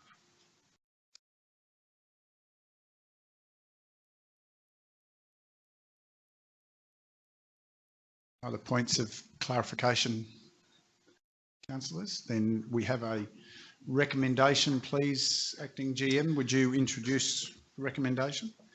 Yes, thank you, Mr. Mayor. The recommendation being that, number one, council confirm the continuance of the current practice of not having public park bins adjacent to national parks to assist Queensland Parks and Wildlife Service in protecting the natural environment.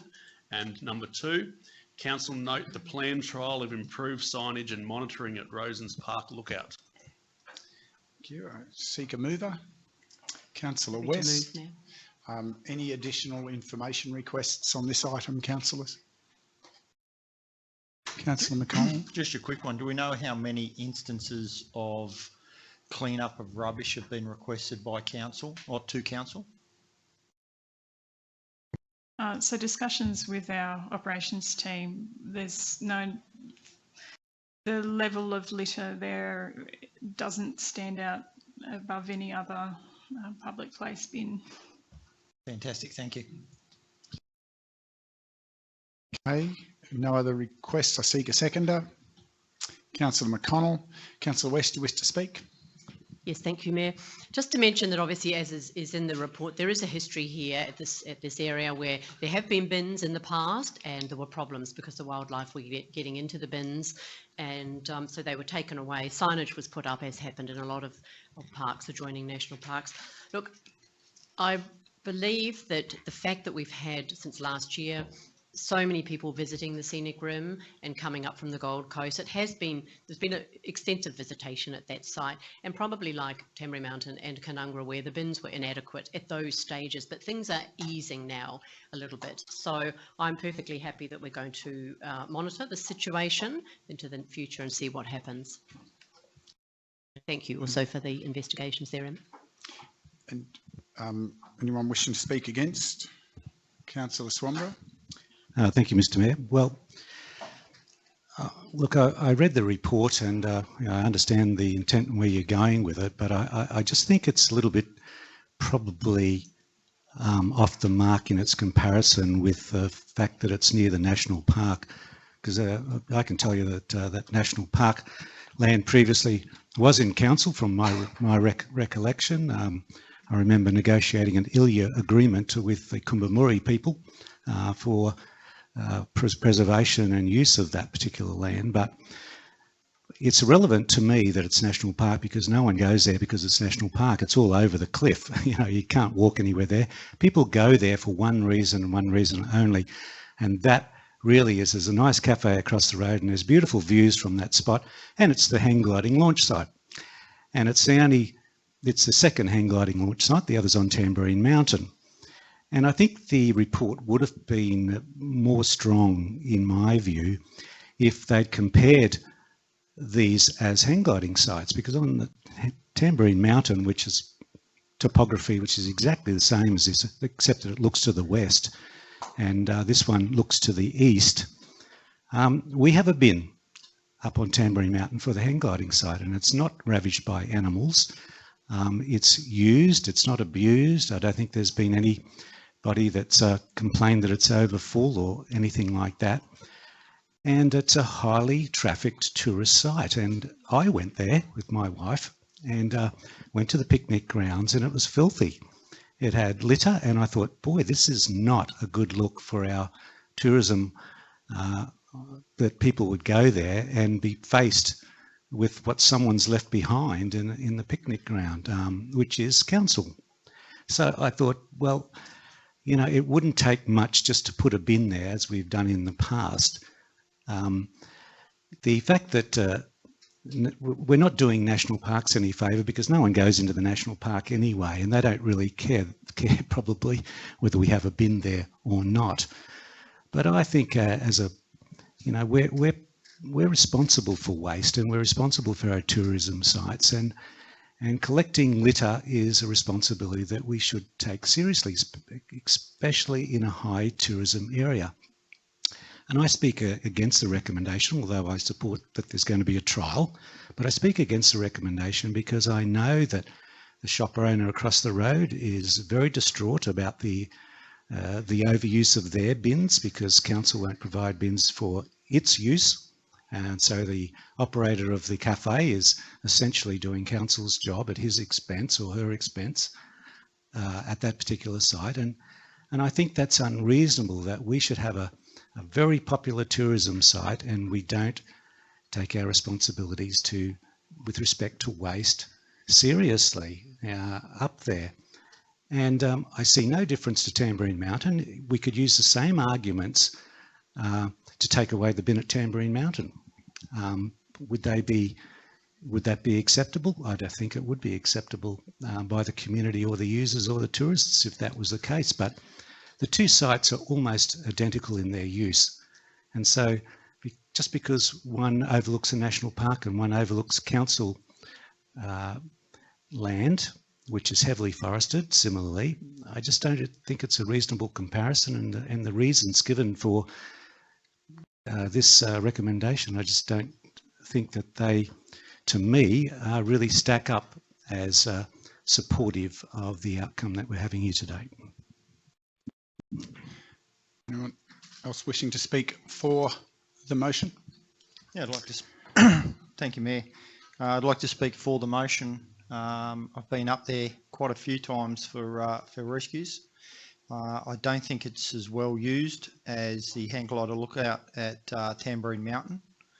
The hang glider at Tamborine Mountain doesn't have a cafe straight across the road. So I'm not sure if that rubbish actually comes from the cafe across the road at Roslyn. So it'd be a bit of a stretch to say that they're both the same. I think the education that the national parks use of take it with you, we should be very supportive of. If it's your rubbish, especially if you're a visitor, why should the ratepayer have to fund you not taking your own rubbish?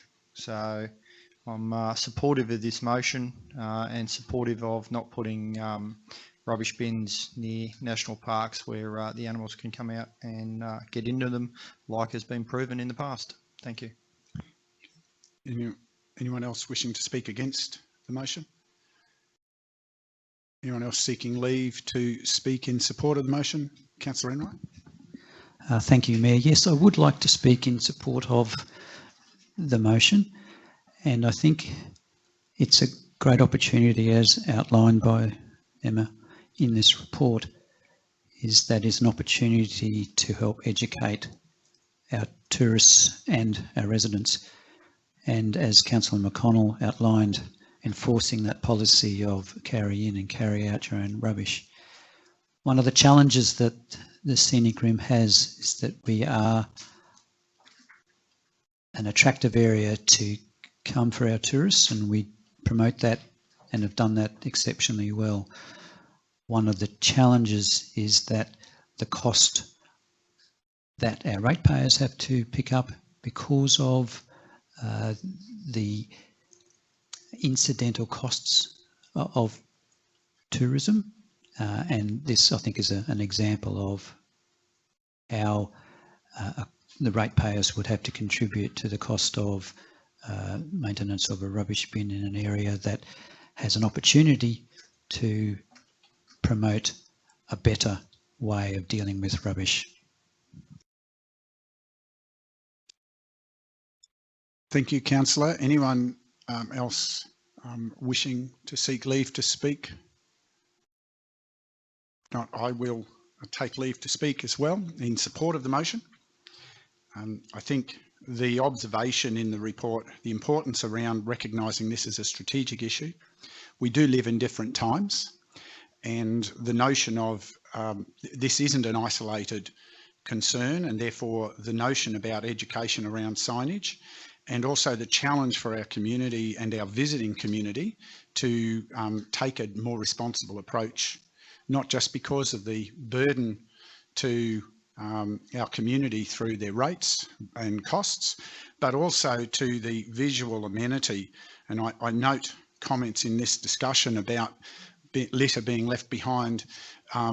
That's about certain behaviours, and we've seen evidence in other places where even in the existence of bins, there are people who continue to litter. There are people who don't have good life habits. And in a time where we're all trying to be more conscious about our impacts on the environment, I think the notion of education and those disciplines for people to be more accountable for their own impact as they enter and leave our majestic area is quite important, as Councillor Enright alluded to. We have many locations I can think over the last 4 years where people have either formally or informally asked for additional bins adjacent to environmental precincts, and to service all of those without having a strategic approach as indicated today would become an exorbitant, unreasonable cost for our ratepayers that we have no mechanism to recover the cost from those who are executing the behaviours that create that outcome. So I am supportive of the recommendation. No one else seeking leave to speak. I would hand back. Councillor West, do you wish to close? Any comments?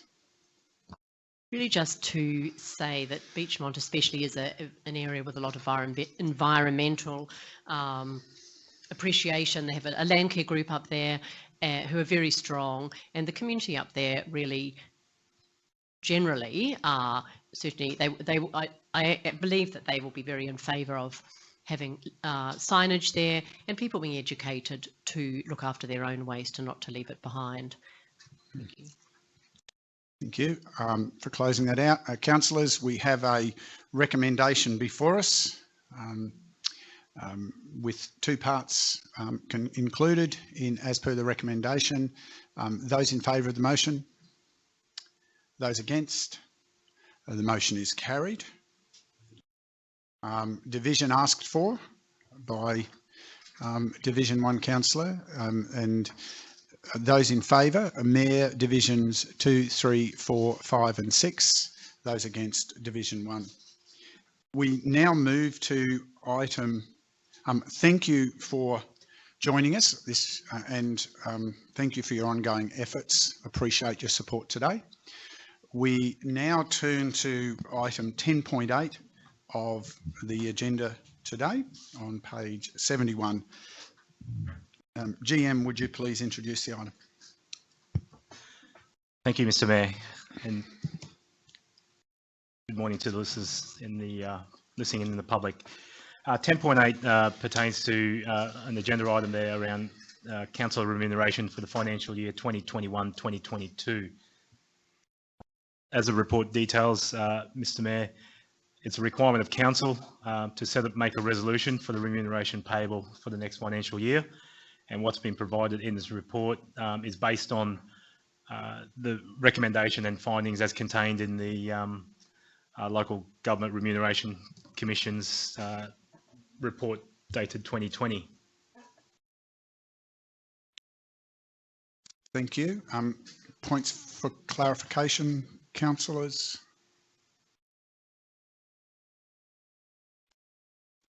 Councillor McConnell? Just clarifying that we did not take that approximately $1,400 increase for the 2021 financial year. So on page 72 of the report, puts us down as category 2. Category 3. Category 3, sorry. We declined that increase for that last year due to COVID, so we stayed at 69,372. Thank you, Councillor McConnell. That is correct. Originally, Council did resolve back in January 2020 to accept the Tribunal's report, and as the report, there was a rescission of that original resolution to remain at the 2019-2020 current levels of remuneration set out for the Mayor, Deputy Mayor and Councillors. This report basically indicates the adoption of the 2020-21, which haven't changed, sorry, the 2021-2022, which haven't changed in level to the 2020-21 levels of remuneration. Any other points of clarification? If not, ask you to introduce the recommendation. GM. Recommendation, Mr. Mayor, is that Council adopt the Local Government Remuneration Commission's determined remuneration schedule effective from 1 July 2021 for the Mayor, Deputy Mayor and Councillors. Seek a mover. Councillor Chalk. Any additional requests for information to this item? Seek a seconder. Councillor McConnell. Wish to speak to the motion, Councillor Chalk? Okay. Anyone seeking leave to speak against? Anyone seeking leave to speak additionally? No, we put the motion. Those in favour? That's carried unanimously. Thank you, councillors, and thank you, GM. We move to item 10.9, which is page 102 of the agenda, councillors. Thank you again, Mr. Mayor. 10.9 is titled Revised Debt Policy FI 01.14 CP. This matter, Mr. Mayor, seeks consideration by Council in amending the current debt policy as adopted back in 6 July last year for the 2020-21 financial year.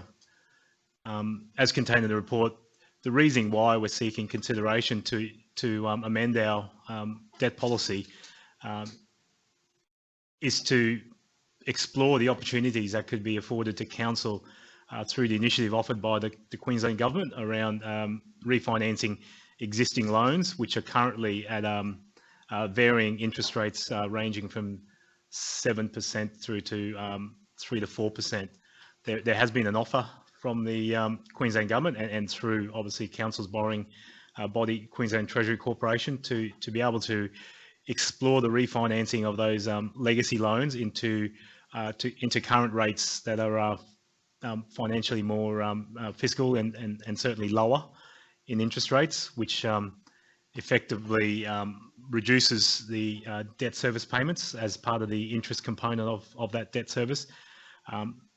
The proviso is that Council explores what opportunities it could utilise those freeing up in cash flows to potentially fund some big ticket major capital projects.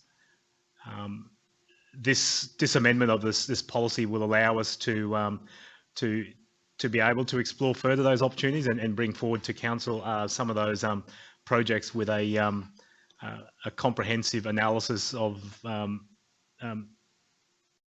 prerequisites to ensure that those projects meet those varying metrics around regional prosperity, creating jobs, not just the standard capital projects around roads, works. There needs to be some emphasis around growing regional prosperity with some of these projects that we will ask to seek consideration from. The revised debt policy, Mr. Mayor, it outlines, go to what's on page 109 of 115 of the report. It outlines what council was intending to borrow for the 2021 financial year. Originally, when we adopted this policy back in 6 July last year, there was a single line item there, and that was for the land acquisition Lupton Road for 1.5. But as you can see in that column, there's 3 line items there that pertain to 2021. And that relates to continuing of the land acquisition for Lupton Road, as well as refinancing approximately $25 million of existing council loans at those varying high interest rates, and the opportunity to explore utilising the freed up cash to be able to service existing borrowings of $15 million that could be utilised or considered for utilisation of some worthy projects that council deem appropriate.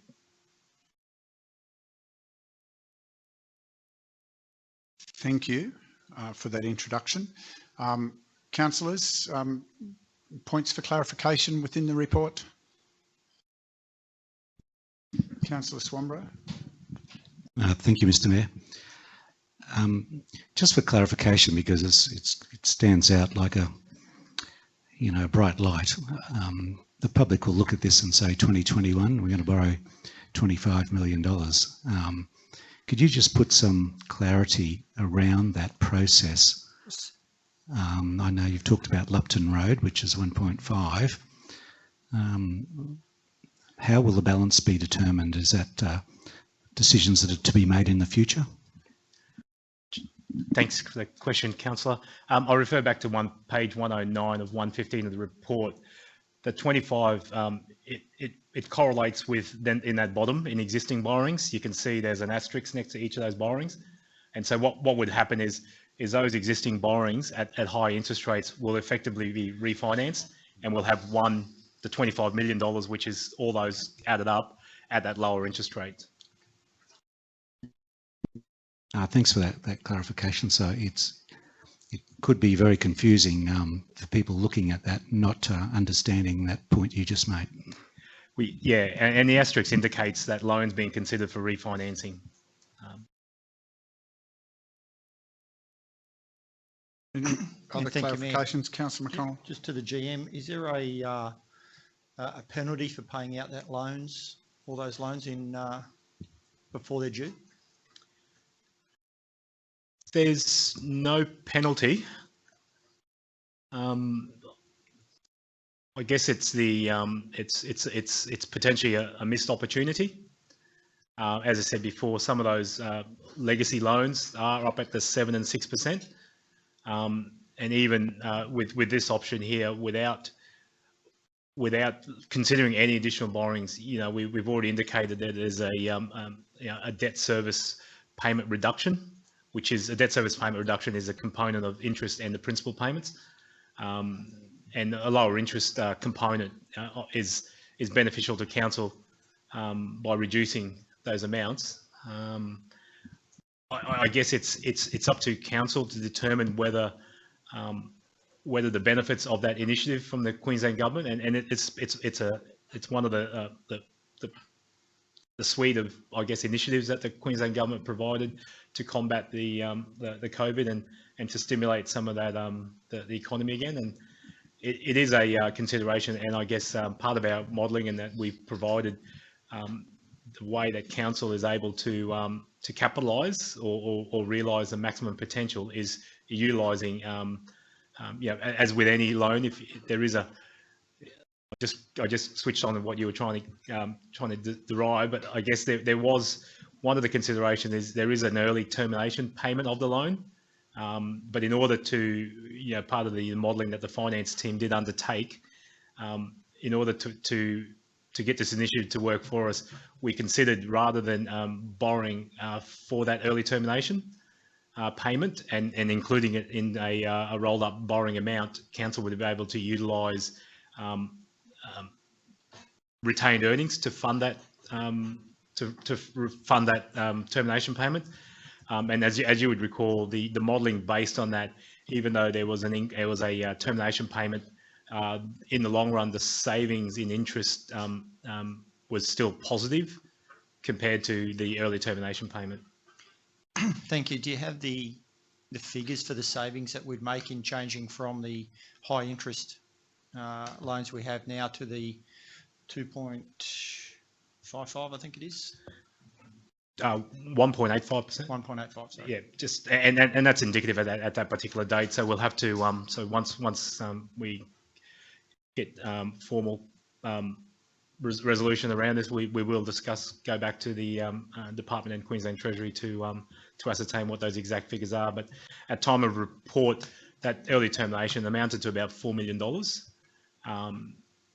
However, for the duration of the loans, the impact on savings was approximately $800,000 per annum freed up by by refinancing those legacy loans, as well as extending the duration to out to a further 20 years. And that freed up of additional interest obligation that we would have normally had to pay had we not refinanced could then be considered by council to look at funding either additional borrowings or new projects. So we can't use that 800,000 to pay off the loan quicker?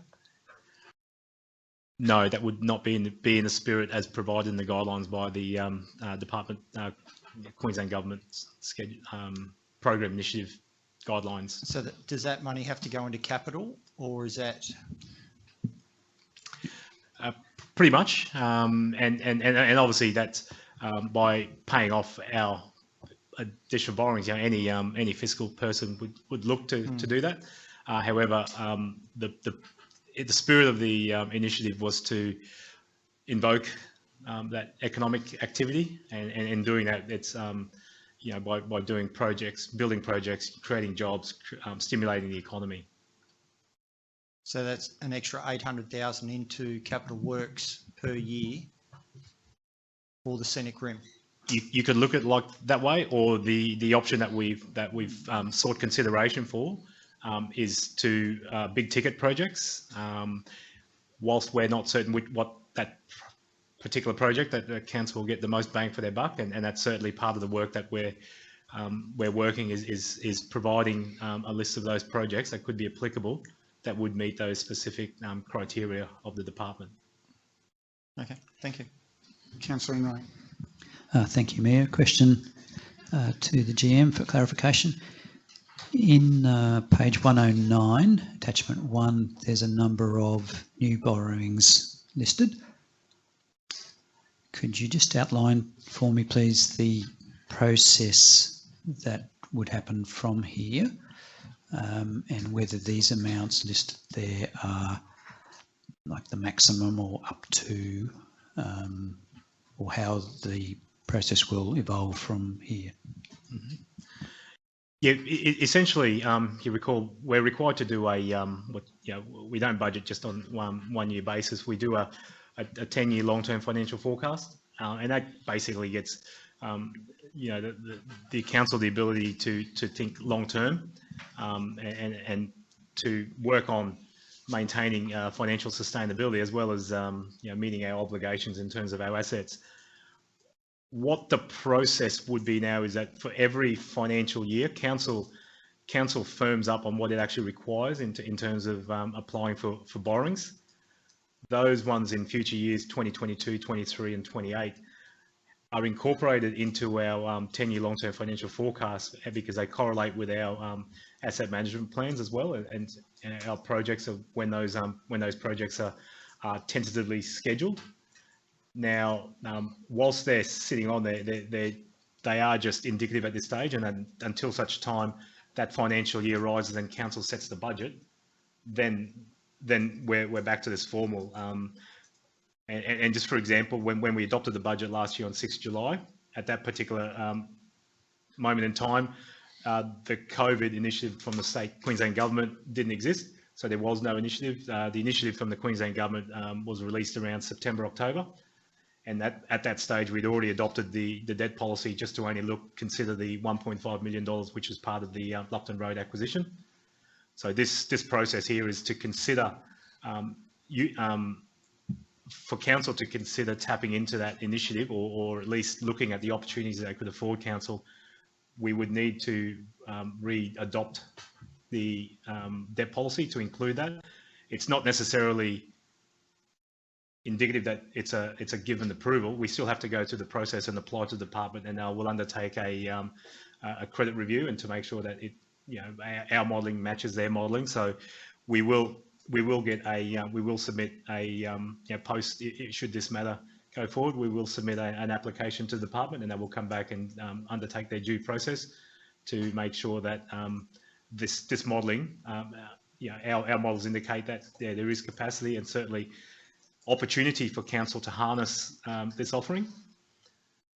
However, the department and Queensland Treasury don't want to approve a loan just for the sake of approving a loan if it jeopardises the financial sustainability of a council. Thank you. Yes, could I just, in clarification of what you've said, and thank you for that. So the process today is reviewing the debt policy that enables us to go to QTC to investigate alternatives for refinancing at the new 1.85%. And we then have, depending on approvals or response from there, we then have the opportunity to look at what we may refinance or draw down or whatever. So we're not committing to anything today other than just the opportunity for us to proceed to the application stage with QTC. Yes, that's correct, Councillor. And right, this is an opportunity to keep our foot in the door, keep the door open. The local government borrowing programs, the application closed on the 24th of February. So if you don't have and part of the application process is a council debt policy that indicates what they have indicatively put to borrow. What will occur now is an application will be submitted. The department and utilising QTC will evaluate whether this facility is council's capable of maintaining. They will then make an offer to council. Generally, it's towards the latter part of the financial year, maybe May, June, to say, congratulations, you've been approved for this. It's at that point in time when council can decide to draw down, and between now and that opportunity, we will be providing to council those projects that could be considered to be funded out of this initiative. If no projects emanate and council doesn't decide to do anything, then we simply don't draw down on the offer.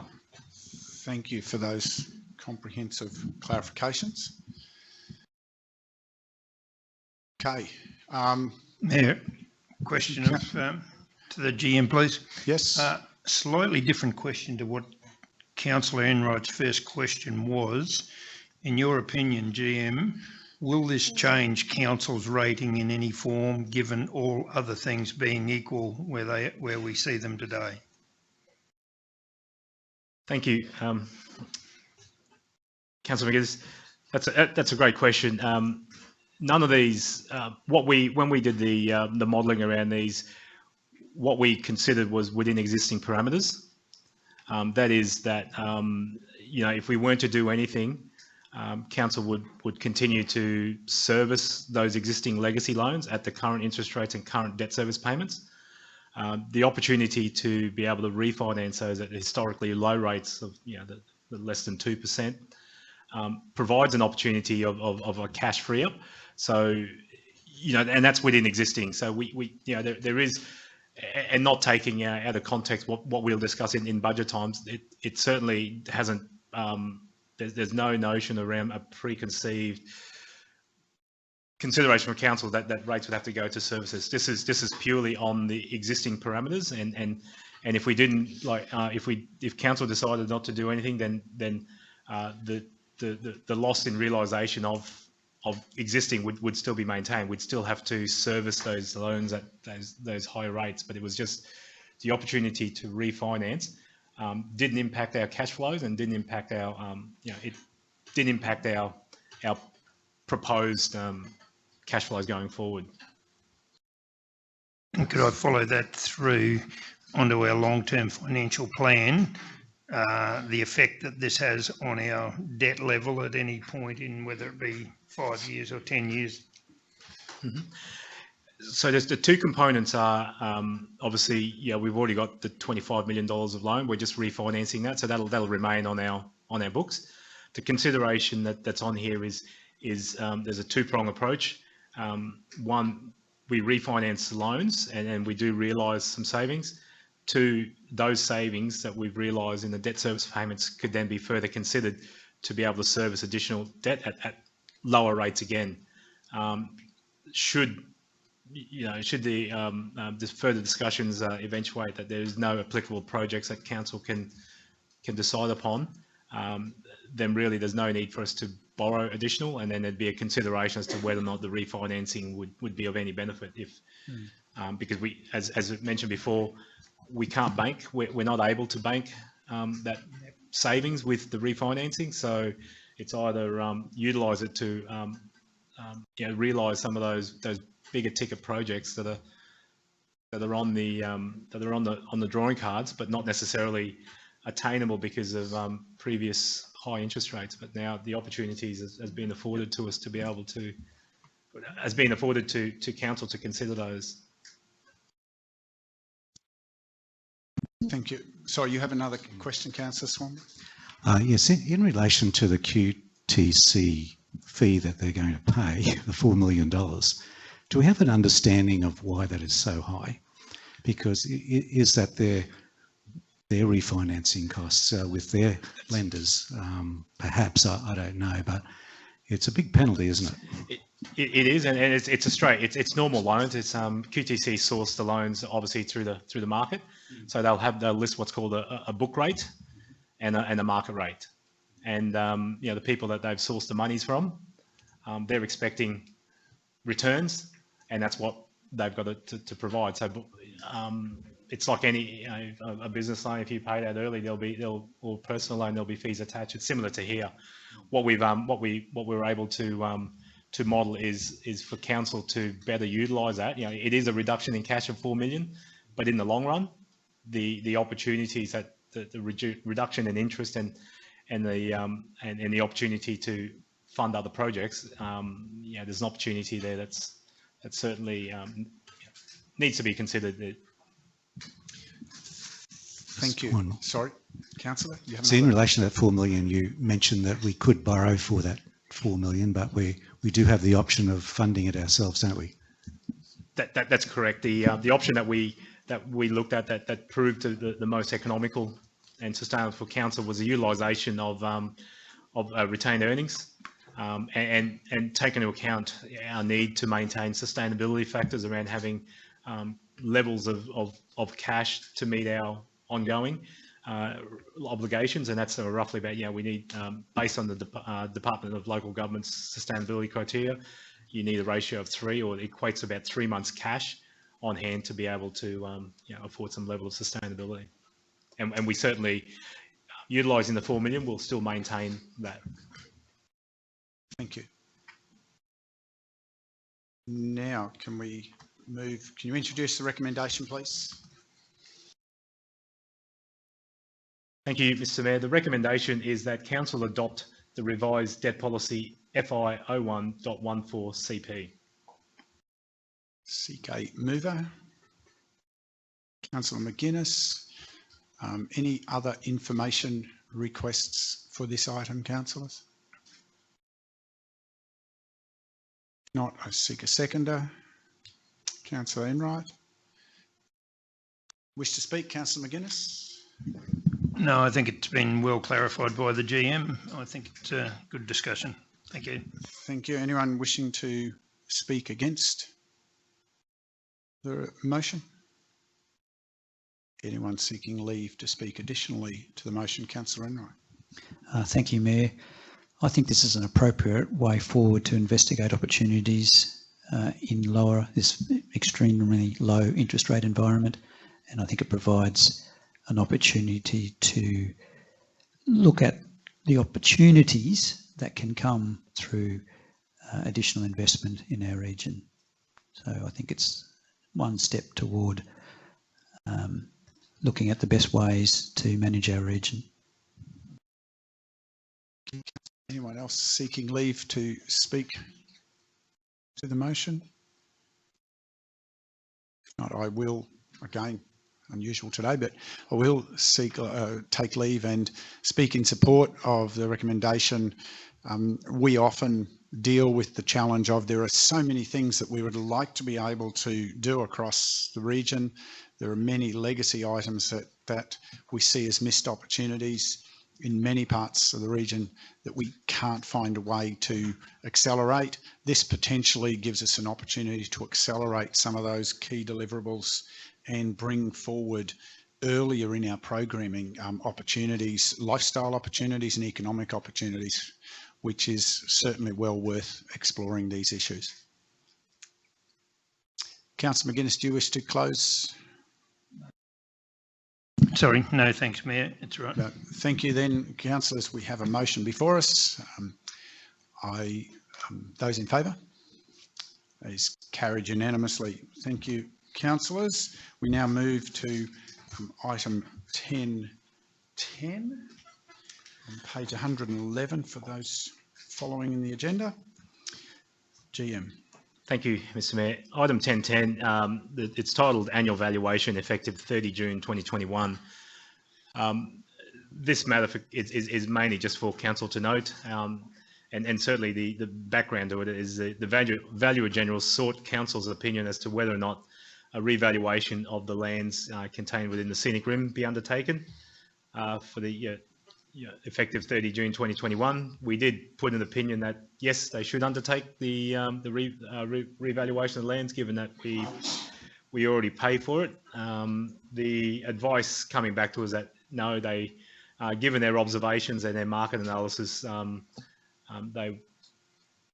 not going to undertake a revaluation for 30 June 2021.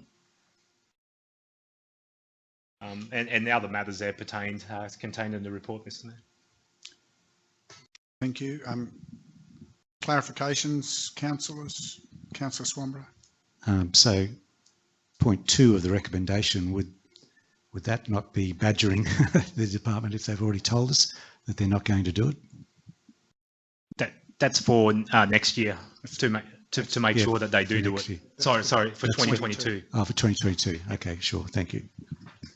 No doubt they will always. They'll already send us an opinion at some stage later towards a part of this calendar year, asking their opinion. But this is more a proactive that, given that there was no valuation this year, we'll ask. Any other clarifications, councillors?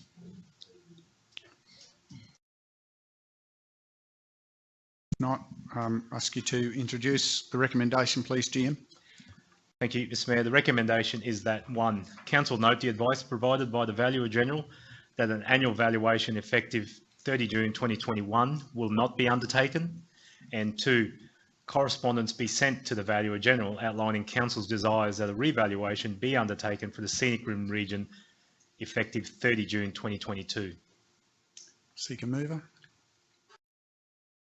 Councillor Enright. Any further requests for information on this item? Councillor McConnell. Just a quick one. If there's no valuation this year, is there a formula that comes into effect? Good question, Councillor McConnell. Yes, you'd recall that where for this particular financial... Sorry, can I just, to help understanding, are you talking about for the achievement of valuations or for valuations as council uses valuations? Both, please. So back in, so a bit of history, council had a revaluation, a full revaluation back in 2018. That was intended to be a 3-year average revaluation. We managed to get one last financial year, which was 2 years out of the 3 years. So they actually did it 1 year earlier than was originally anticipated. That valuation last year was a 2-year averaging. So we're now in the second year of that 2-year averaging for the 2020 valuations. Thank you. Sorry, GM, I think I'd ask you to re-clarify that. There is my understanding, and could you correct if I'm wrong, that the valuer gives a valuation, council then determines how it applies that valuation to its rates calculation, which are two separate components to my comment. So it's important to clarify, we don't have an influence over the valuation. No. How we manage, phase it into our decision processes is that we phased it over a 2-year window. Is that a correct finesse of that previous comment? That's correct, Mr. Mayor. So when council is provided the advice of a comprehensive revaluation, we then bring that to council at a respective budget deliberations to determine the best way that we're going to apply those, because some of those are obviously could be to the extremities, and we will explore applicable averaging, whether it be 2 years or 3 years, to incorporate those in, rather than a swift incorporation of the full revaluations, which we're knowing that can cause headaches in the systems. Does that provide? Yeah, that's good. Just another one. If residents aren't happy with the valuations, do they have any recourse? Given that the revaluations were undertaken last year, they had a point in time to contest it last year. The fact that there's no revaluations this year, I don't believe there's an opportunity. They can always submit something to the Valuer General, but I believe that opportunity to contest or at least validate was when the revaluation had taken effect, and when you get your lands title notice, then there's an opportunity to contest. Thank you. Thank you. Now I seek a seconder. Councillor McConnell, wishing to speak? My mover? No? Righto. Anyone seeking leave to speak against? Anyone seeking leave to speak to the item? Not, we put the motion. Those in favour? That is carried unanimously. Thank you, councillors. That brings me to the end of the items on the agenda for today's meeting. Thank you to those who've persevered with us in the gallery. Apologies that we were a little longer with our engagement around small business friendly council signing. But thank you for continuing to follow our conversations. Councillors, I bring the meeting to a close, and thank you for your attendance, participation, and also to officers for their diligent actions. Thank you.